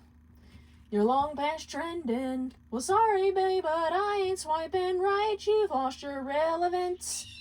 Moxxie then smacked Luna across the face with his tail, and he began to text, when she had begun to text, causing her to drop her phone. "We can't act without more intelligence."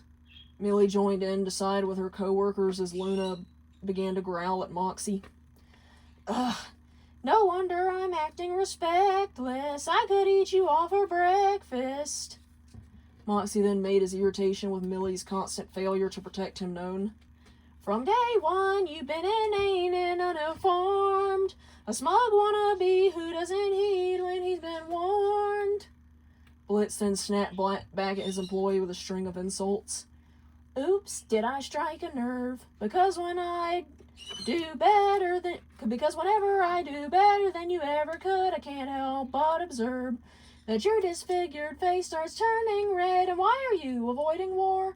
That's what you started this company for. Thanks to my acting respectless, one thing I'm starting to suspect is you might be a little bit jealous. Do you have a disclosure?" Moxxie began to taunt his boss further as he got into his face. "You're fucking fired!" Blitz shouted back, provoking Moxxie to flinch as if he had been struck. Moxxie leaned back, appearing stunned before his face twisted into a glare. "Fine, but just so you know, this company will fall apart without us," Moxxie threatened as he climbed down off of his table. Come on, Millie," Moxxie then instructed as he turned to take his leave. Naturally, he had assumed that his wife would refuse to work for Blitz without him. "Millie?" Moxxie then turned back with a look of hurt and confusion when Millie had refused to follow him. "Go wait for me at the hotel," Millie sighed with a look of disappointment. Moxxie gasped in shock at his wife's disloyalty before fleeing the office building in tears. "Alright, Mills, you need to get your husband to fall back in line. I would have never made that bet with you to date him if you lost. No, to date him if you lost. If I had known he was going to turn out to be such a little psycho. If you don't do something about him, I will." Blitz then proceeded to complain to Millie about Moxxie's recent acts of defiance. "I know, I'm sorry. I don't know what's gotten into him lately. I used to have him wrapped around my finger, but now he's starting to turn out to be like Chaz, or he won't listen to me anymore." Millie then began to pull at her own messy hair in frustration. It was then that Blitz took notice of the human news broadcast revealing the firefighters retrieving his sister's severed head from the boathouse. Since Barbie wasn't human, the news began to zoom in on her head, studying her as if she were an alien. Naturally, Blitz had begun to burst into tears at the sight, but then rage was quick to overtake him once he realized that he knew exactly who was responsible for his sister's death. Millie knew by the look on Blitz's face that his mind had been made up. Well, now so had hers. Okay. Cut the string. This is Chapter 6. Awake. During an art exercise that Charlie was hosting, Moxxie worked carefully to craft a homemade card for Millie for their anniversary that day. However, he did so with minor difficulty since his eyes were still sore, crusty, and blurry from Millie having forced him to cry again that night. The night before. He really hoped that He really hoped that the collage inside of the heart-shaped card would be enough of a pleasing gift for Millie, since at the moment he did not exactly have a stable income of his own, nor did he even have his guitar to write a song for her with. "Moxxie," Alastor began with caution once he was sure that nobody had been paying attention to them. He had been watching Moxxie for a while, unsure of what he could possibly say to help. His anxiety of saying the wrong thing by mistake only increased when Moxxie stared up at him, struggling not to tear up again in the process. If there's anything you want to tell me, I mean, I'm here for you. I can take all of your pain away, just say the word," Alastor whispered to the worn-out imp. I'm fine, it's just," Moxxie began to stammer over his trembling lips as he averted his gaze back to his handmade card. "Today is mine and Millie's anniversary, and I thought it would be happy, but..." Moxxie's voice broke as he set the card aside to prevent the tears that were now gushing from his eyes from staining it. "Why does she keep hurting me? She isn't supposed to hurt me," Moxxie questioned brokenly as he stared up at Alastor in search of answers. "Moxxie, this isn't healthy for you. I really think you should consider reevaluating your relationship with your wife. You're right. Love isn't supposed to be painful. If she's willingly hurting you, even if it has only been emotionally, that is abuse," Alastor explained as he placed a gentle hand upon the imp's shoulder, only for Moxxie to flinch away in response. "She's the only person left who will put up with me. I owe her the same loyalty."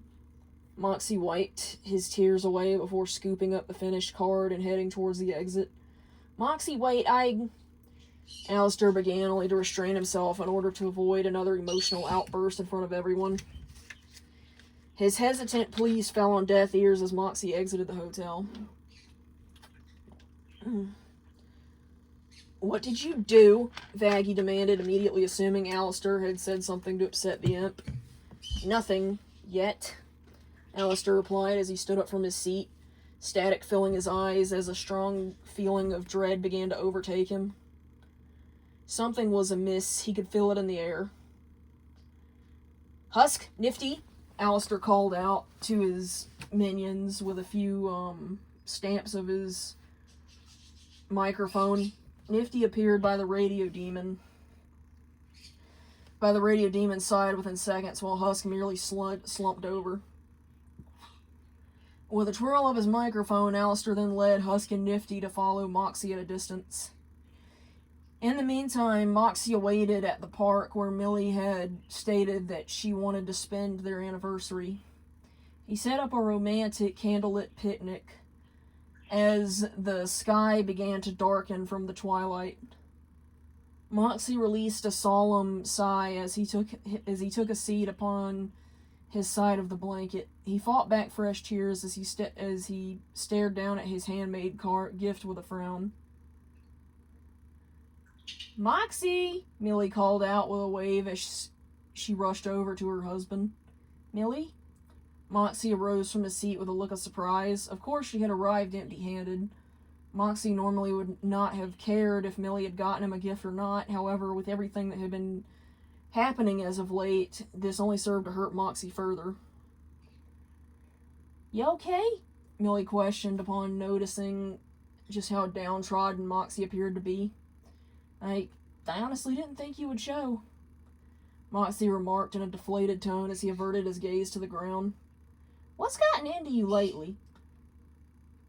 What's gotten into you lately? I beg you to share the load. Is this to prove some kind of point, or to make your strength be known? Millie then rather condescendingly encouraged Moxxie to open up to her through song, as ever since the diary incident, Moxxie had not been open with her at all. I always thought that in your family I would have my own place, but when that thing attacked, I had to act to cross that line and keep us safe. Moxxie softly began to respond in song as he caressed Millie's cheek, oblivious to how offended she appeared by her husband referring to her sister as a thing. But now that everyone knows, all of hell will rise against us, but I can say that we'll survive the fray, and I won't lose the one that I was fighting for. So I'll be your keeper. I'll do whatever it takes. I'll make the mistakes, even if that means keeping secrets. Even though Moxxie was still confident that his relationship with Millie could survive anything, he admitted that he would keep to himself from now on as a consequence of her betraying his trust, of which would need to be earned back. When I saw your face, it made me feel like a stranger in a brand new place, and it felt so good to be understood. But there's so much I wish that I could say, Alastor sang softly as he hurried along towards Hell's nearest park. So I'll be your armor. I'll do whatever it takes. I'll make the mistakes. I'll spend my afterlife being your partner. Alastor finally admitted to having feelings for Moxxie as he spun around one of the street lamps with the help of his microphone. And I don't know whatever we might face, but I know that I can't replace you, so I'll do anything to save you. Moxxie swore his loyalty to Millie through song. And I promise to make your dreams come true. Alastor sang a vow of his own as he grinned up at the full moon. No matter what we go through, because Unknowingly, Alastor and Moxxie began to sing together. I'll be your keeper, Moxxie sang with passion. I'll guess I'll make the mistakes. Alastor followed up with an equal amount of passion.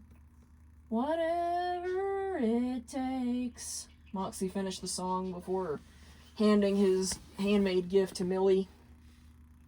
What the hell is this? Millie demanded as she glared down at the card with a look of confusion mixed with mild irritation. I know it's not much, but it's kinda all I could afford after being fired and all. Moxxie explained as he nervously ran a hand through his hair. I got something for you too. Millie then smirked, deciding to bite her tongue on how she truly felt about Moxxie's gift to her for now. You did? Moxxie questioned in mild surprise.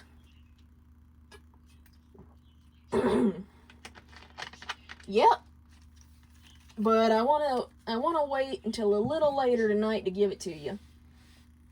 I've been planning this for months now. Millie then explained, completely oblivious to the sinister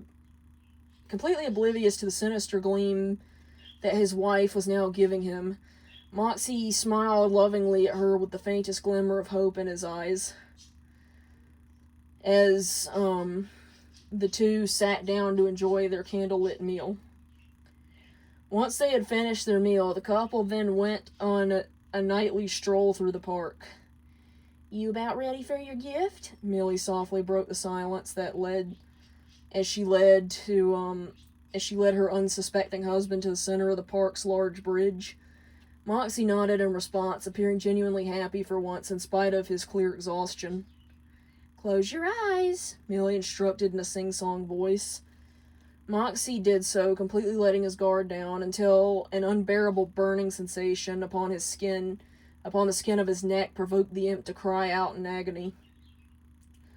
Alastor's large deer-like ear twitched at the sound as he immediately began to bolt towards the park.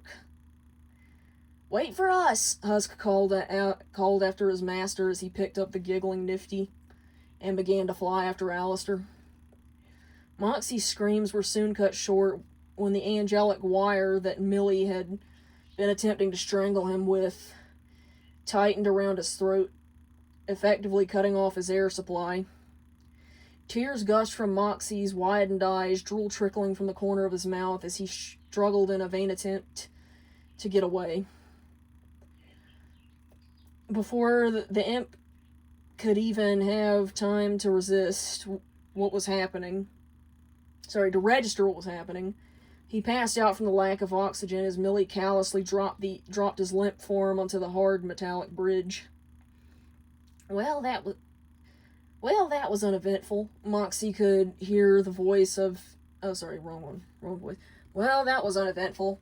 Moxxie could hear the voice of his boss once he had begun to stir awake shortly after.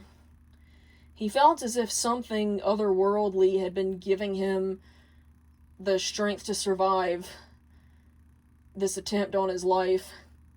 Could it have been a part of the deal he made with Alastor? You know how fucking weak he is. I just wish I'd gotten a nicer last gift from him than this preschooler bullshit, Millie remarked as she carelessly tossed the card that Moxxie had made for her into a mud puddle. More tears fell. Whoops. Hold on, I lost my place.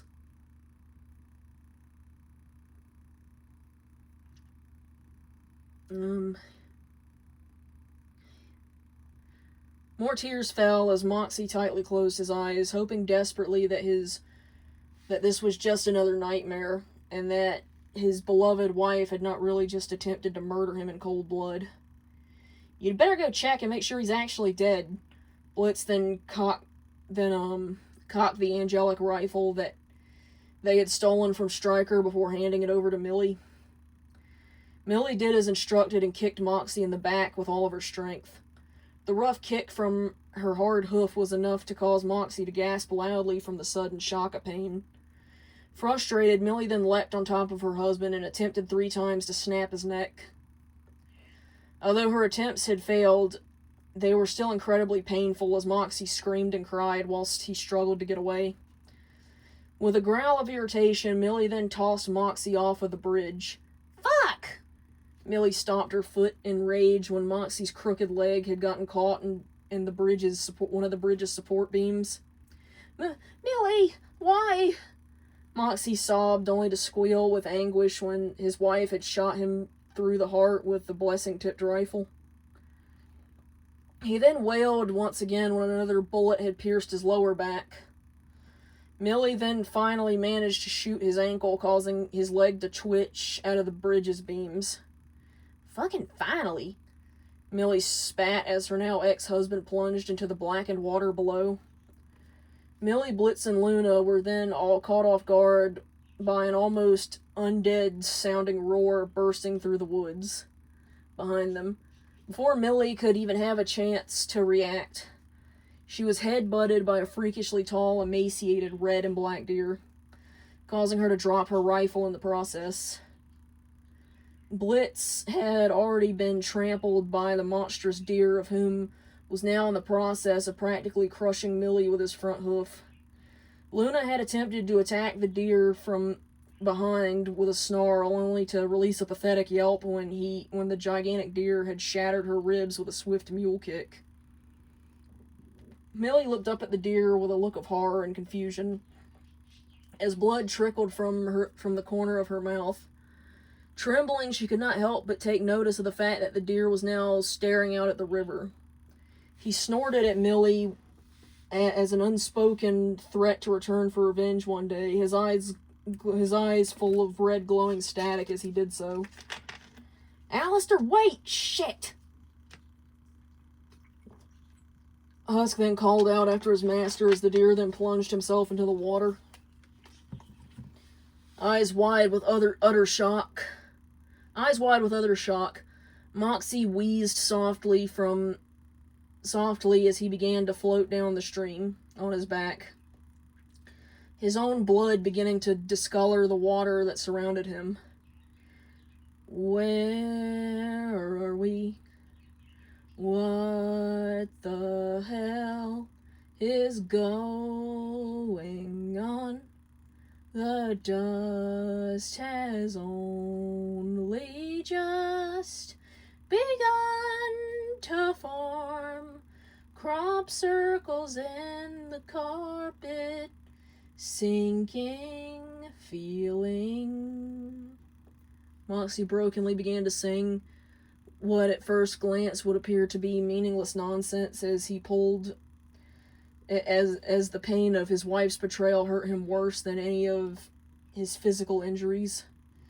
Spin me round again and rub my eyes. This can't be happening. When empty streets a mess with people would stop to hold their heads heavy. Moxxie began to sing with a bit more passion as the cold began to overtake his body. The deer's ear twitched as the river only came up to his long, lanky knees. The deer then began to gallop along the river as he followed the sound of the imp's beautiful but broken voice. Hide and seek, trains and sewing machines, all those years they were here first. Moxxie closed his eyes with a shudder as more tears fell.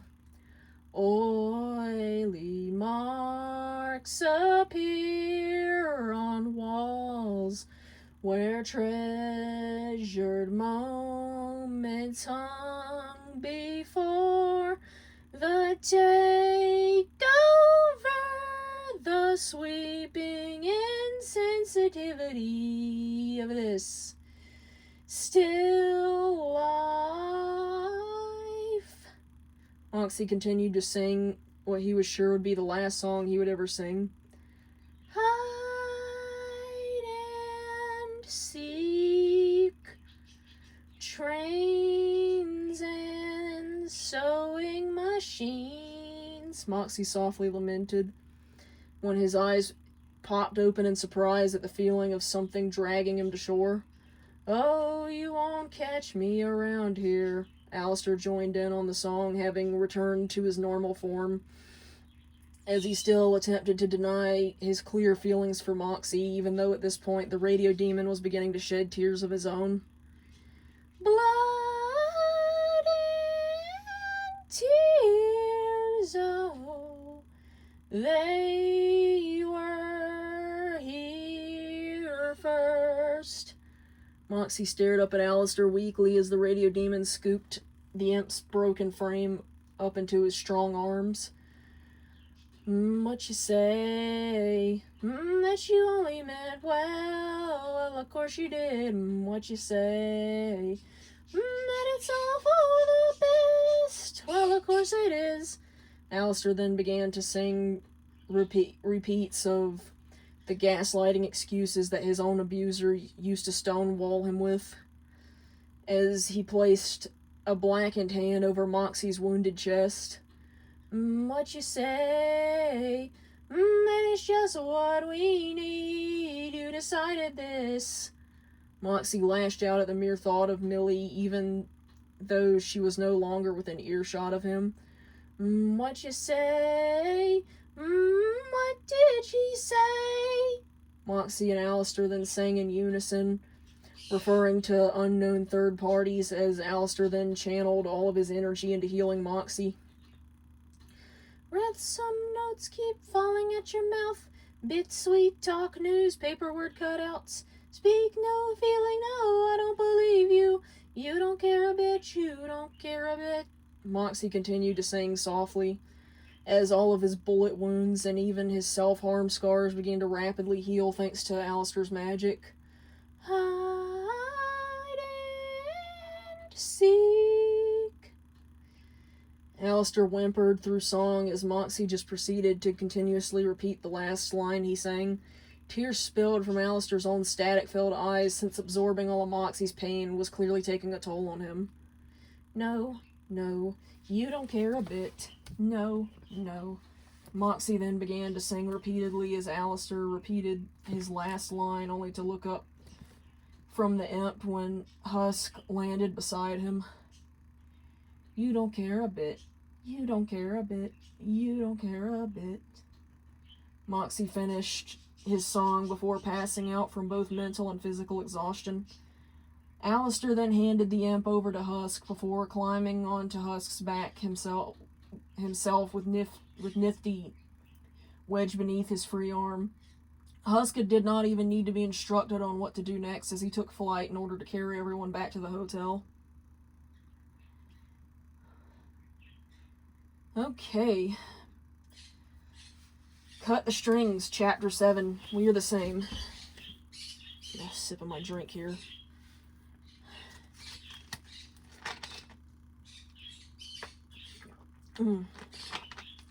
Once they had reached the hotel, Alastor informed Charlie and Vaggie of the situation, as he took the unconscious Moxxie from Husk's arms. The princess was of course horrified by what had befallen Moxxie, by his own wife on his anniversary of all days, as he could not help but relate to the pain of being taken advantage of so often. Vaggie nodded understandingly when Alastor then insisted that Blitz, Luna, and Millie not be allowed back into the hotel under any circumstances, as she gripped her spear tightly. Alastor then insisted that Moxxie stay in his room with him until he felt better, which nobody dared argue with or even question. It took Alastor a while to fall asleep himself, since the way the imp had been trembling within his warm, strong arms had been deeply concerning to him. In the meantime, Moxxie began to have yet another nightmare. The sky was pitch black as he rested upon his knees, upon the cold metallic bridge that his own wife had attempted to murder him on. Like a majority of his nightmares, he was naked, although this time his thin frame was lined with various scars and bruises. I'm so tired of being here, suppressed by all of my childish fears. Moxxie then softly began to sing, as fresh tears began to sting the sore, swollen brims of his eyes. As a response to the dull, empty ache he began to feel within the pit of his chest. And if you have to leave, I wish that you would just leave. Your presence still lingers here, and it won't leave me alone. Moxxie could feel Millie's presence standing behind him. He wrapped his arms around himself as every muscle in his body began to tense up. Even though she had abandoned him, the pain of her betrayal still lingered behind, taunting him for being foolish enough to have ever trusted her when she was just as bad as that horrid family of hers that she worshipped so dearly. These wounds won't seem to heal. This pain is just too real. There's just too much that time cannot erase. Moxxie sobbed as warm tears began to spill from his eyes. He hated her now. He absolutely despised her for what she had done to him. But for reasons he just could not pinpoint, he was still deeply hurt by the way she had lulled him into the false sense of security that disguised her true trap. When you cried, I'd wipe away all of your tears. Moxxie pointed out through song, even though he had honestly never seen Millie actually shed any tears. Had she been pretending to cry to play on his heartstrings all along? When you'd scream, I'd fight away all of your fears, and I held your hand through all of these years, but you still have all of me. Moxxie then added, even though the actions of defending his wife's honor had only ever gotten him ridiculed, even by her. Sometimes she would even use Moxxie as a crutch to boost her own popularity by making him look like the bad guy in comparison to her. She would have never done the same for him, and it bothered him deeply. However, he would always suck it up and allow her to get away with using him because he loved her. He was convinced that she loved him too, in spite of the way she would always treat him. There were sacrifices to be made in every relationship, he would tell himself. Every couple has their problems, he would tell himself. Nobody is perfect, he would even tell himself. She never physically hurt me, he told himself all the time. Well, that changed now. You used to captivate me by your resonating light, but now I'm bound by the life you left behind. Moxxie continued his lament as he reflected on the strong, almost magnetic positive energy that had initially attracted him to his ex-wife. That sweet, innocent girl that he had initially fallen in love with had died the moment the engagement ring had been placed upon her finger. Moxxie felt as if the narcissistic demon that had taken her place had murdered the girl he had truly fallen for in cold blood before his very eyes. Moxxie found himself wondering if things would have been easier for him if Millie had just died for real, leaving him with the facade of once having a loving wife. No, he would have pieced the true her together eventually, regardless. He had already begun to grow impatient with her gradually escalating emotional abuse. Had Millie not made that attempt on his life that night, it only would have been a matter of time before Moxxie had completely turned on her himself. However, Moxxie still ultimately loathed her for so easily being able to blow up his life, whilst she, as far as he knew, suffered no repercussions. Your face, it haunts my once pleasant dreams. Moxxie shuts his eyes tightly shut his eyes tightly and turned his head away from his nightmarish conjuring of Millie. Oh, sorry, once his night... Yeah. Had leaned over in a vain attempt to get her husband to look at her. He could not bear to look at her anymore, after realizing what kind of person she truly was. If he could even call her a person at this point. He found himself to be utterly repulsed by her, infuriated by her ex's refusal to look at her. Millie pulled out her lighter and used it to set the bridge they were on ablaze. Your voice, it chased away all of the sanity in me. Moxxie finally opened his eyes as he began to laugh hysterically at the blackened sky above him, even as the bridge around them continued to burn. When you cried, I'd wipe away all of your tears. When you'd scream, I'd fight away all of your fears. And I held your hand through all of these years, but you still have all of me. Moxxie continued to sing about his regrets. He slowly stood up, his eyes now beginning to glow with an electric blue as his horns began to spark. I've tried so hard to tell myself that you're gone, but though you're still with me, I've been alone all along. Moxxie then acknowledged that even though he was miserable now, he was less miserable without Millie. Without Millie there to always hold him back and tear him down. However, Moxxie turned to face Millie with a sinister grin. He made a mental note of the fact that he was still furious with her for so drastically disrupting his life to begin with, for taking advantage of his generosity at one of his weakest moments emotionally, for making him think they had something real when he had been nothing more than a joke to her all along. Just as he prepared to attack his ex-wife, Moxxie was startled awake out of his nightmare by the subtle sound of the click of the bedroom door opening. "It's me! It's just me!" Charlie squeaked, ducking behind the breakfast cart that she had been pushing in when Moxxie had suddenly pulled his pistol on her. Hyperventilating, it took Moxxie a few moments to realize that he was no longer in any immediate danger, as he slowly but shakily lowered his weapon. "Charlotte, do take care not to spook our newest resident. Can't you see he's been through a lot?"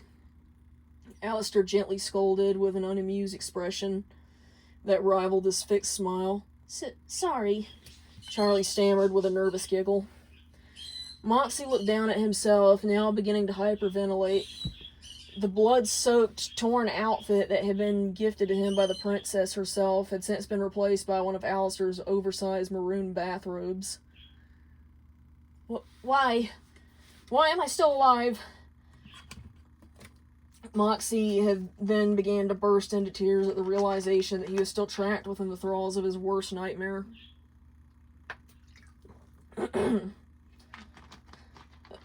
Oh my stars! I knew we would get a guest like this someday. Let me just grab my book on suicidal ideation. Charlie immediately began to panic. "Charlie, allow me to handle this," Alastor calmly instructed. Are you sure? But... Charlie was clearly hesitant to allow the radio demon of all people to handle something so serious. Charlie. However, at the sight of the red static beginning to fill the Overlord's eyes, Charlie dare not argue. Okay then. I'll be right outside if you need me." Charlie nodded before taking her leave. You saved me." Tears endlessly spilled from Moxxie's eyes as he began to recall the events of last night.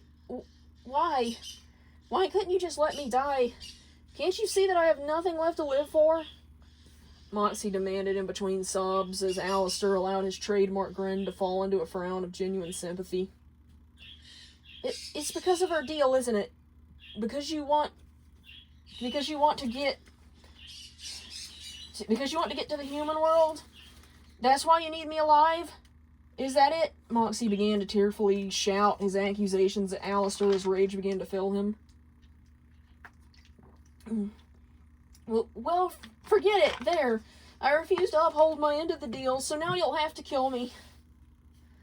Barely able to speak due to his uncontrollable wailing, Moxxie attempted to once again sacrifice his own life in order to put himself out of his unbearable misery. I'm not going to do that, Moxxie. I don't even care about escaping from this hell anymore. Alastor refused with a shake of his head. After all, when he had been dragged to hell by his own abuser, after quite literally gifting her his soul, it had been within the year of 1933. Alastor was uncertain if he would even be able to survive in the human world as it was today. But why? Can't you see that I'm no longer any use to you? I'm no longer any use to anyone. What good am I now if I... Moxxie's breakdown was cut short when Alastor's soft, warm lips met with his own. A blush began to creep its way over the bridge of where Moxxie's nose should have been, as a familiar, pleasant feeling began to overtake him, a feeling that he had not felt since the early stages of his relationship with Millie. Only this one was more pure. A soft pink blush began to paint Alastor's face as well once Moxxie had returned the intensity of his kiss, lovingly wrapping his arms around the deer-like man's neck in the process. In response, Alastor caressed Moxxie's tear-stained cheek before pulling away, both men now blushing ferociously as they gazed into each other's half-lidded eyes. Don't ever let me catch you talking about yourself like that again. Don't ever let me catch you talking about yourself like that again. That two-faced, backstabbing little harlot isn't worth your beautiful life. I know that you feel like the whole world is out to get you, but just know that I care about you. Alastor whispered softly with a serious expression as he refused to force his grin. For once. Alastor, I had no idea you felt this way, Moxxie began with a sincere expression. But I thought you were asexual and... Moxxie then acknowledged. A what? In the who now? Alastor appeared equally as confused as when his good friend Rosie had said the same thing. It pretty much means you don't feel love or sexual desire. Moxxie then elaborated. I suppose for a while that was true. The truth is, since my arrival in hell, I haven't felt this way in a long time. For the first few decades, I had even openly vowed never to love again. Alastor further explained the extent of the label that had been placed upon him through rumors. But why me, out of everyone else in hell, and why not tell me sooner? Moxxie then questioned in response. Alastor lied back into his pillow before gesturing for Moxxie to do the same. You didn't know that when I tried this all before, my dreams were too hard to defend. Alastor began to sing softly once Moxxie had followed his instructions. Alastor then used his ability to control his shadow to display a shadow puppet show of himself as a human meeting up with a rather familiar-looking demon woman. The woman whose silhouette quite obviously seduced the human Alastor into giving his soul over to her. However, once Alastor had been dragged to hell and forced to assume his new Wendigo form, the demoness had used the power of his soul as a crutch to escape heaven, leaving her victim stranded in hell. And in the end, again. Now you're the only thing worth fighting for. Alastor continued his somber tune as he watched the shadow puppet of himself drop to his knees and begin to cry with despair at the fact that he had just been forever entrapped by hell by the woman he once loved so dearly. The shadows then took the shape of Moxxie's silhouette before completely disappearing. More than anything, more than anything, I'll shelter and adore you more than anything. Alastor then rolled over to face the imp with his genuine, unmasked, pained expression, as Moxxie too rolled over to face him, this time with a relatable look of pity. Tears then began to fill both of their eyes, but only Moxxie's would spill over as Alastor pulled him into another hug. Alastor, I never knew you've been through so much, Moxxie softly began to realize. It's like I said before, you and I are the same, only technically I didn't survive. Alastor averted his gaze as he finally allowed the tears to escape from his own ruby eyes. You've already done so much, so many lives you've saved, so many souls you've touched, and in the end, if it's only me you've saved, Moxxie softly began to sing as he gently caressed Alastor's tear-stained cheek. There's something that I've been dying to say. Alastor joined in with a small, gentle smile. More than anything, more than anything, need you to know I love you more than anything. The two then harmonized as they wiped each other's tears away whilst lovingly gazing into each other's sparkling eyes. Alastor then rested his forehead against Moxxie's as he began to affectionately toy with one of his horns. I've been dying to find someone like you. Alastor then climbed out of bed and offered his hand out to Moxxie for a slow dance. I've been waiting, wanting the same thing. Moxxie was the next to hop out of bed with a sincere smile. Looks like all my dreams have finally come true. With a tap of his microphone, Alastor then magically changed into his usual attire as Moxxie suddenly found himself dressed within a blue tuxedo that was similar to the one he had lost in his apartment fire. Sure took you a while, Moxxie then beamed as Alastor then used his magic to craft a new solid gold guitar for the imp. Ah, there's that smile. Alastor's own grin returned as he then opened up a portal within the ceiling with the use of his enchanted microphone.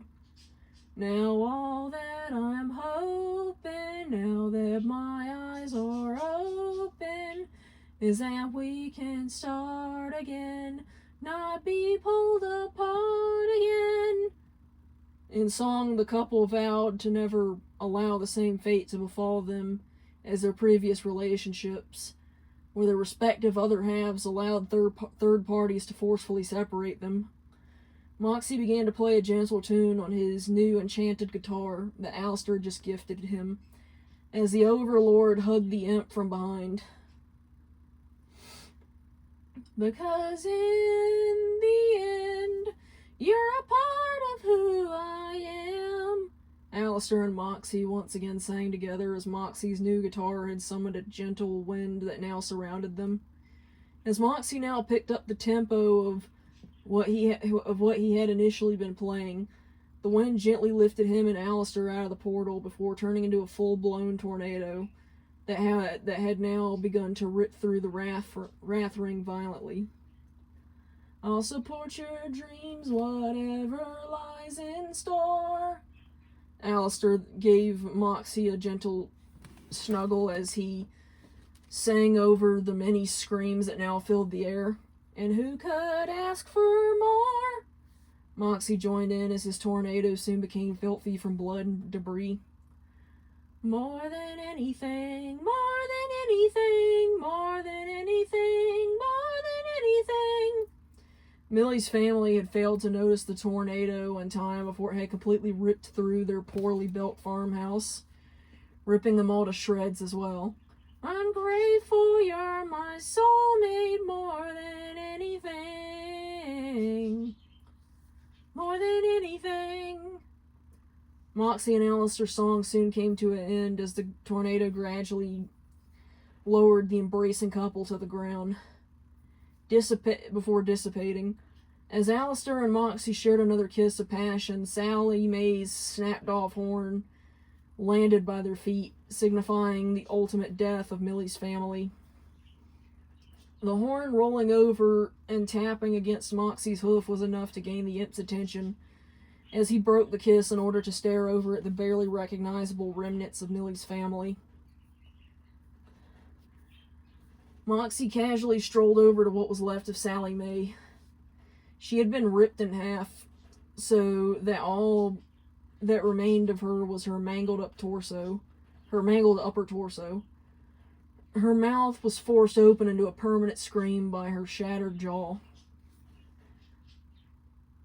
Looks like she finally got that surgery, Moxxie cruelly remarked with a smirk and a chuckle as Alastor made his way over to stand behind his new partner.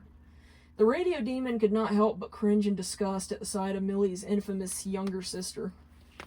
Alastor was a known cannibal, but Sally Mae appeared to be so ugly that he would never dream of putting any part of her repulsive body in his mouth.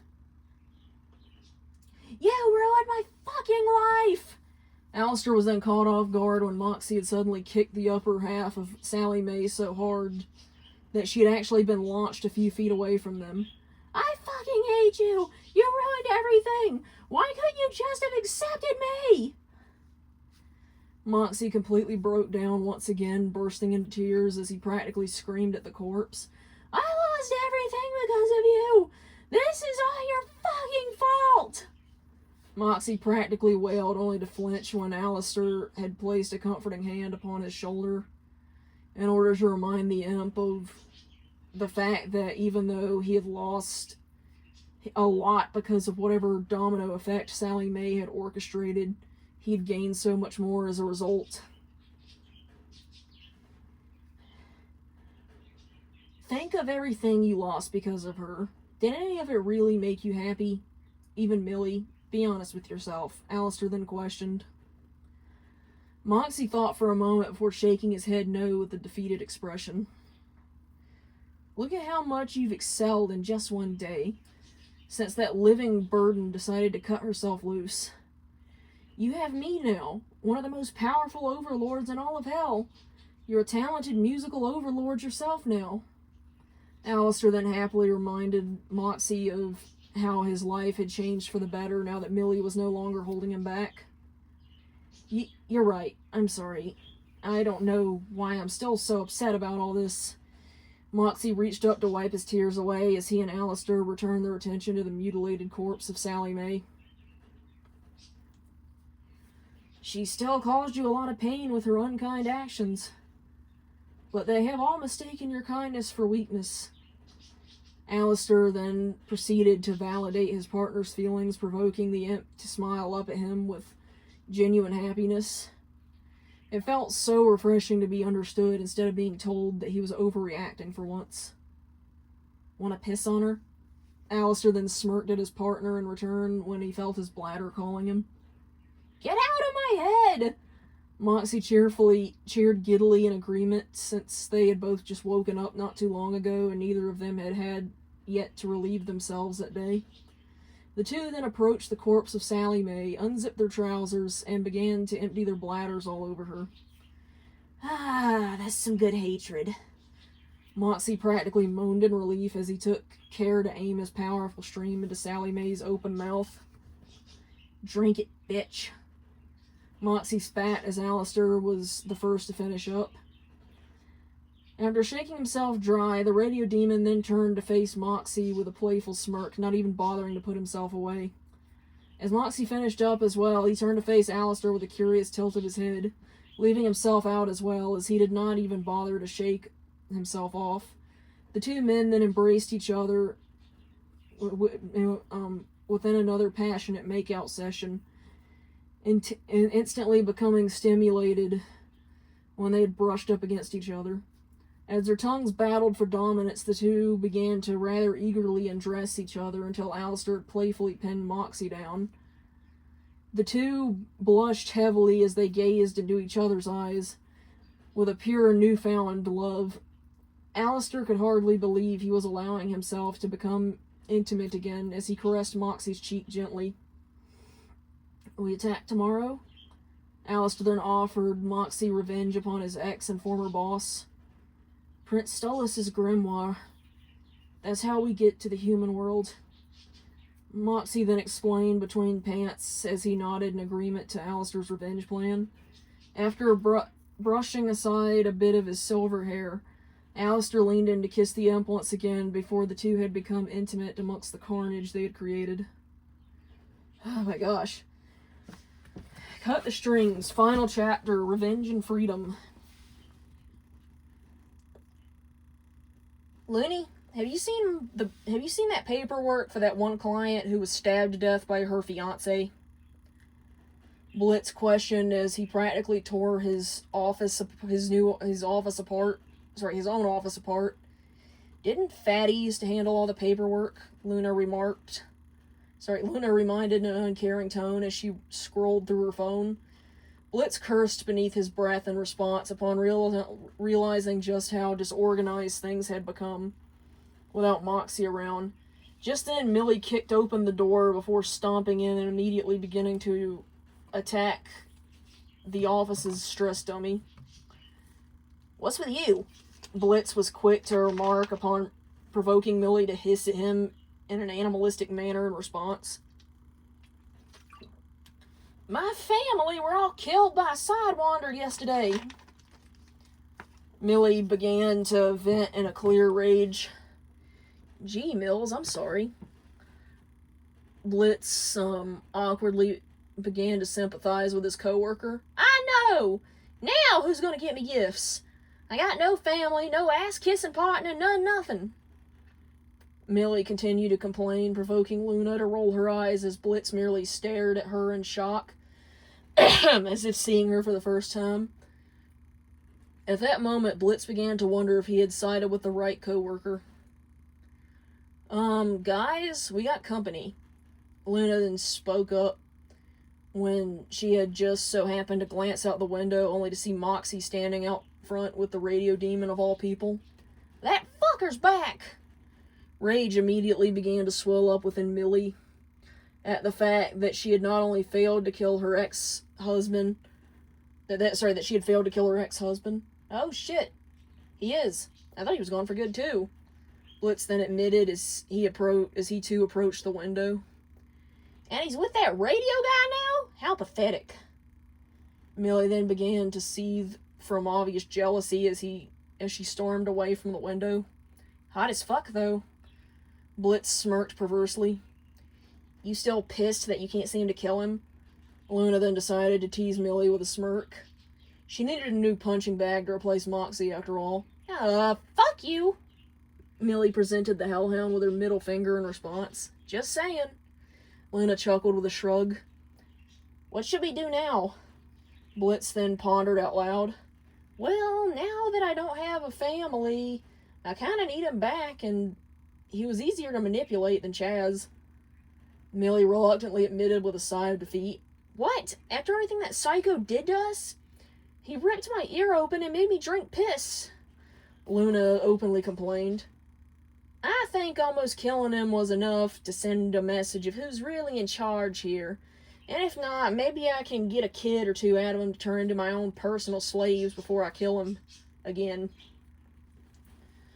Millie then explained her sinister backup plan before eagerly rushing outside to greet her ex-husband, of whom merely glared back at her with an unimpressed expression. Okay, got another song coming. I'm just gonna take one more drink here.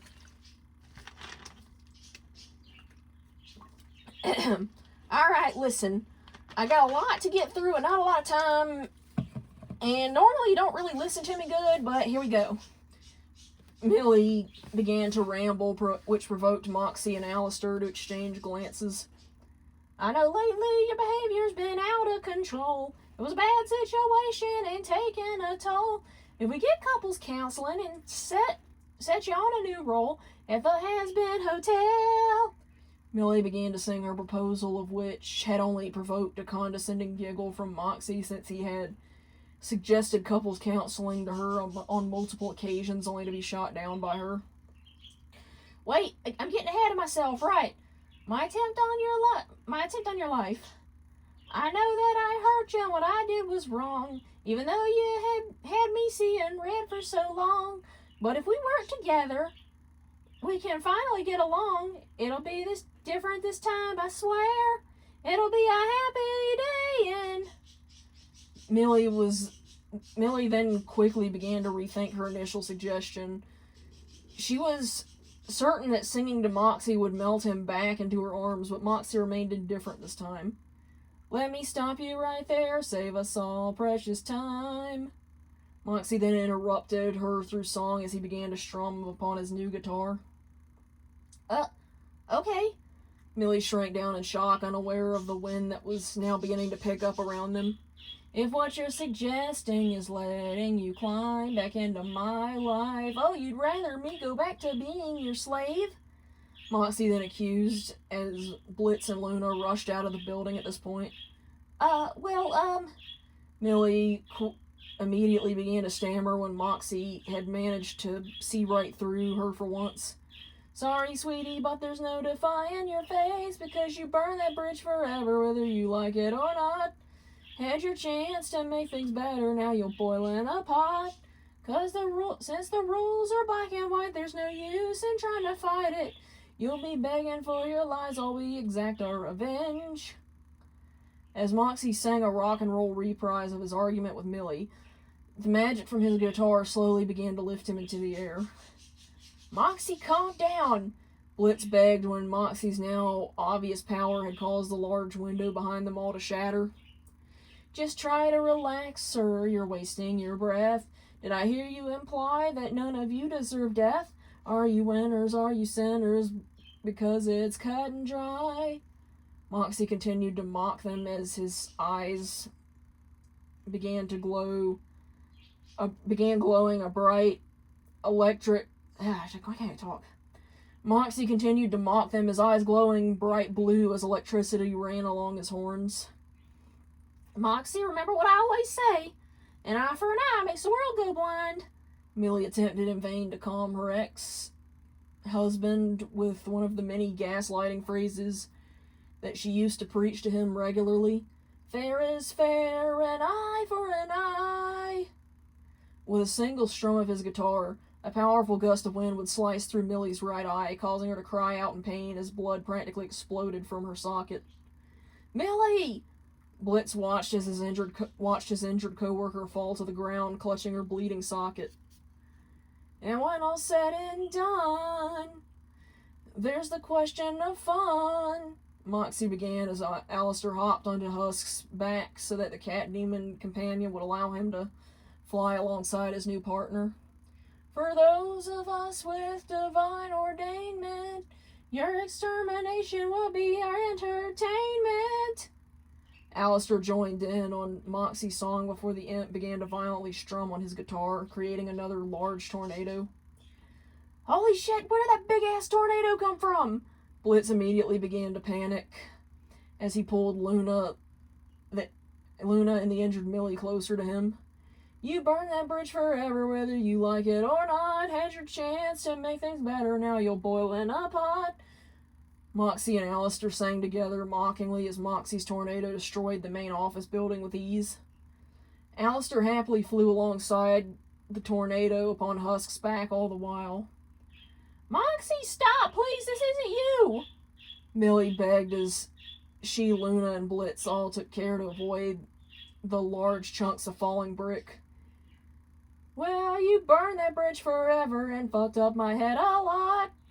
It's too late to try to fix this now. You don't have a shot since I've got your attention.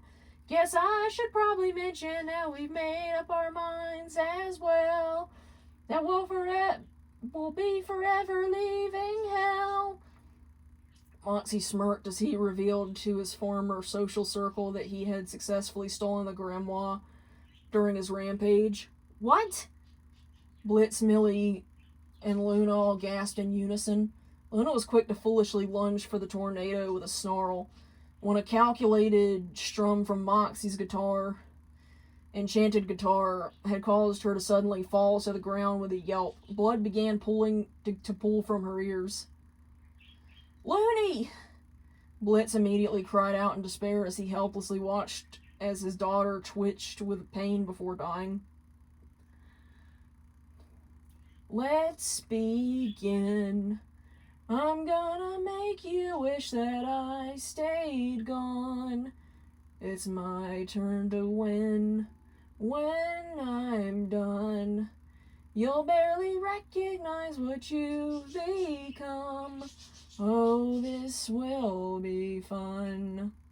Moxxie finished his song with a sinister chuckle as the debris from his now blackened tornado almost rendered him completely invisible aside from his blue glowing eyes. Fuck! Blitz then tearfully shouted as he gripped at his horns in frustration. He then pulled out the blessing-tipped rifle and attempted to shoot Moxxie. However, Moxxie only laughed sinisterly when the tornado that surrounded him merely spit the bullets back out at Blitz. That won't kill me, but it will piss me off. Moxxie then proceeded to mock Blitz with a sing-song voice as he watched as his old boss practically danced like a clown to avoid the bullets that were now raining down upon him.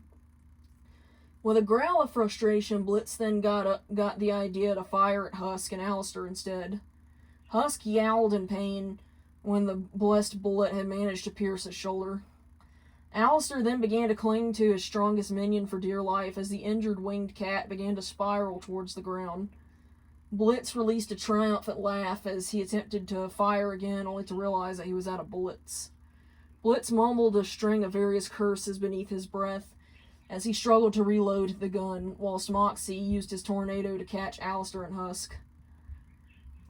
As the tornado dissipated, the power of Moxxie's guitar began to gradually lower Moxxie, Husk, and Alastor to the ground in front of Blitz, of whom at this point had dropped all of the bullets he had been attempting to load. Blitz met Moxxie's hate-filled glare with a nervous chuckle before attempting to flee.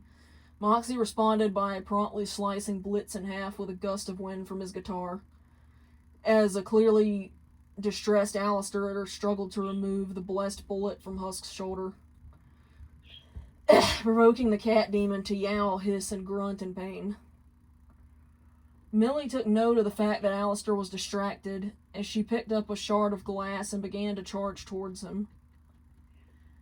After Alastor had finally managed to dislodge the bullet from Husk's shoulder, the two both turned to look at Millie with shock and mild concern. "You fucking idiot," Husk muttered beneath his breath as he tightly gripped his still bleeding shoulder, when Millie had suddenly been hoisted into the air by a large cable wrapping around her neck, causing her to drop the shard of glass that she had picked up in the process. "Moxxie," Millie began to panic upon realizing that Moxxie was using his power to control the air around him with his guitar to manipulate the cord into doing what he wanted it to do. "You know, they say pain changes people. Perhaps if you never wanted your husband to change, you should have stopped hurting him." Alastor grinned sinisterly as he wrapped his arms around Moxxie's shoulder. "Moxxie, please." Millie's voice soon became strained from lack of oxygen as the cord began to tighten around her windpipe. "Sorry, darling, but he's my partner now." Alastor chuckled. "If you were serious about attempting this as a child, and it wasn't something you made up just to get into my pants, then it would have been more considerate to have just gone through with it instead of causing so much destruction to my life. Moxxie then spat coldly before slowly and deliberately choking Millie to death by hanging her with the cord. "This is for tricking me into trusting you!" Moxxie then proceeded to bash Millie's head in with his solid gold guitar once he had allowed her limp frame to fall to the ground. He wanted to ensure that she was dead. As for the blackened blood that splattered all over him, Alastor then placed a comforting...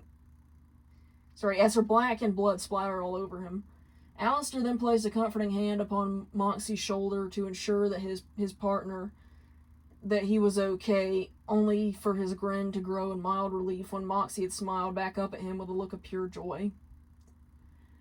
The two then engaged within another passionate make-out session, much to the disgust of Husk, but the excitement of Nifty. "Touch his butt," Nifty giggled perversely. "Ready to go, my dear?" Alastor then used Stolas's grimoire to open up a portal to the human world. Moxxie nodded in agreement before hugging Alastor's arm.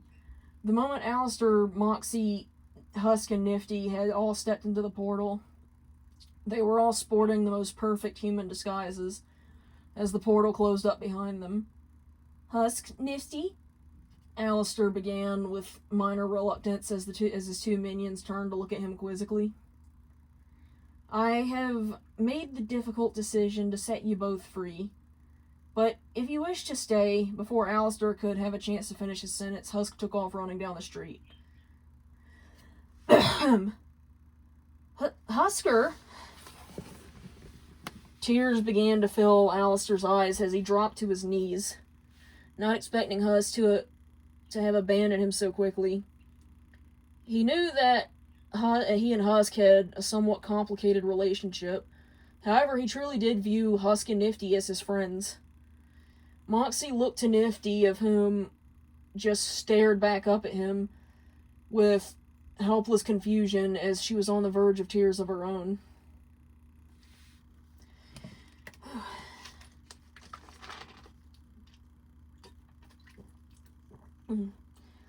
"Tell me, do you want me? Do you want me to be out of this world? This feeling is crazy. Maybe just lazy while I knock your door. Escape from your ears now, from your fears now. Now we are disturbed. This connection was preference, emotional blindness, misunderstood. Or am I out of this world?" Unsure of what else to do, Moxxie began to sing an upbeat song as he played an equally upbeat tune to match in an attempt to cheer up his partner. "Out of this world. Am I out of this world?" His efforts seemed to work when Alastor tearfully smiled at him in wonder, mesmerized by his hypnotic voice. Moxxie smiled softly in return when his attempts to lift Alastor's spirits had been successful. "Let's drink to what life has given us. Oh, to being free and feeling love. Let's drink to how life's broken us. Because what we've learned is happiness." As Moxxie continued to serenade his new love, he remained unaware of the people that now surrounded them, watching the performance with amazement. The cheers only grew louder when Moxxie's impressive powers had gently levitated Alastor and himself into the air. Are done, are done, are done, are done, are done. As Moxxie began to chant the Welsh word for fire, the surrounding crowd cheered. The surrounding crowd began to toss money at him. "Let's drink to what life's given us. Oh, to being free and feeling love. Let's drink to how life's broken us. Because what we've learned is happiness." Months later, Moxxie was living his greatest dream by singing that very song on stage with the help of Alastor, of whom acted as his agent. After taking a bow for the cheering crowd, Moxxie quickly rushed off stage and into the arms of his new partner in order to happily reward him with another kiss for everything he had done for him. Yay! Nifty beamed as she forced her way into the hug as well, now acting as Alastor and Moxxie's adopted daughter to the public. Moxxie, there's something I should have asked you a long time ago, Alastor sheepishly began once he had led Moxxie to the privacy of their limousine. Once Moxxie had turned his attention to his partner, Alastor retrieved a small black box from his pocket. Moxxie, no last name, will you do me the honor of marrying me? Alastor then proposed as he opened the box to reveal a customized gold ring that resembled a king's crown. The ring had been engraved with dragons and encrusted with tiny diamonds. Oh, Alastor, of course I will. Moxxie instantly began to tear up as he joyfully accepted the proposal. Just as Alastor had slipped the custom ring onto Moxxie's finger, the sweet moment was abruptly interrupted by something large slamming onto the hood of the limo. Hell now reeks of death, there's a chill in the air, and you two nearly escaped being killed by a hare. Soon enough you two will be joining my friends, Stolas sinisterly began to sing as he peeled off the metallic roof to the limousine with his gigantic talon in order to reveal that he was in his full monster form. Sorry to disappoint, this is not how this ends. Alastor then proceeded to attack Stolas with his own grimoire, clearly annoyed that the owl prince had interrupted his proposal. I'm grateful for my freedom like never before. The constraints of my deal surely had a back door. Alastor continued to sing as he and Moxxie watched as Stolas began to shrink before their eyes. Now that I figured out how to unclip my wings, guess who is now pulling all the strings? Alastor then finished the song with a sinister chuckle as he presented Moxxie with Stolas, of whom had now been turned into a harmless earthly owl, as a new pet for a gift. Moxxie instantly perked up as he began to show the little owl affection. Since Alastor had completely wiped Stolas' memory during the transformation, the now harmless owl nuzzled Moxxie in return with a happy coo. Take us home, Nifty, Alastor then instructed as he leaned back in his seat to relax whilst his new fiancée happily played with their new pet. You got it, Dad! Nifty happily agreed, having been the one to have been driving the limousine all along. She then drove her new family back towards the mansion they all now resided in, where they would proceed to rest for the night in order to plan for the upcoming wedding. The end.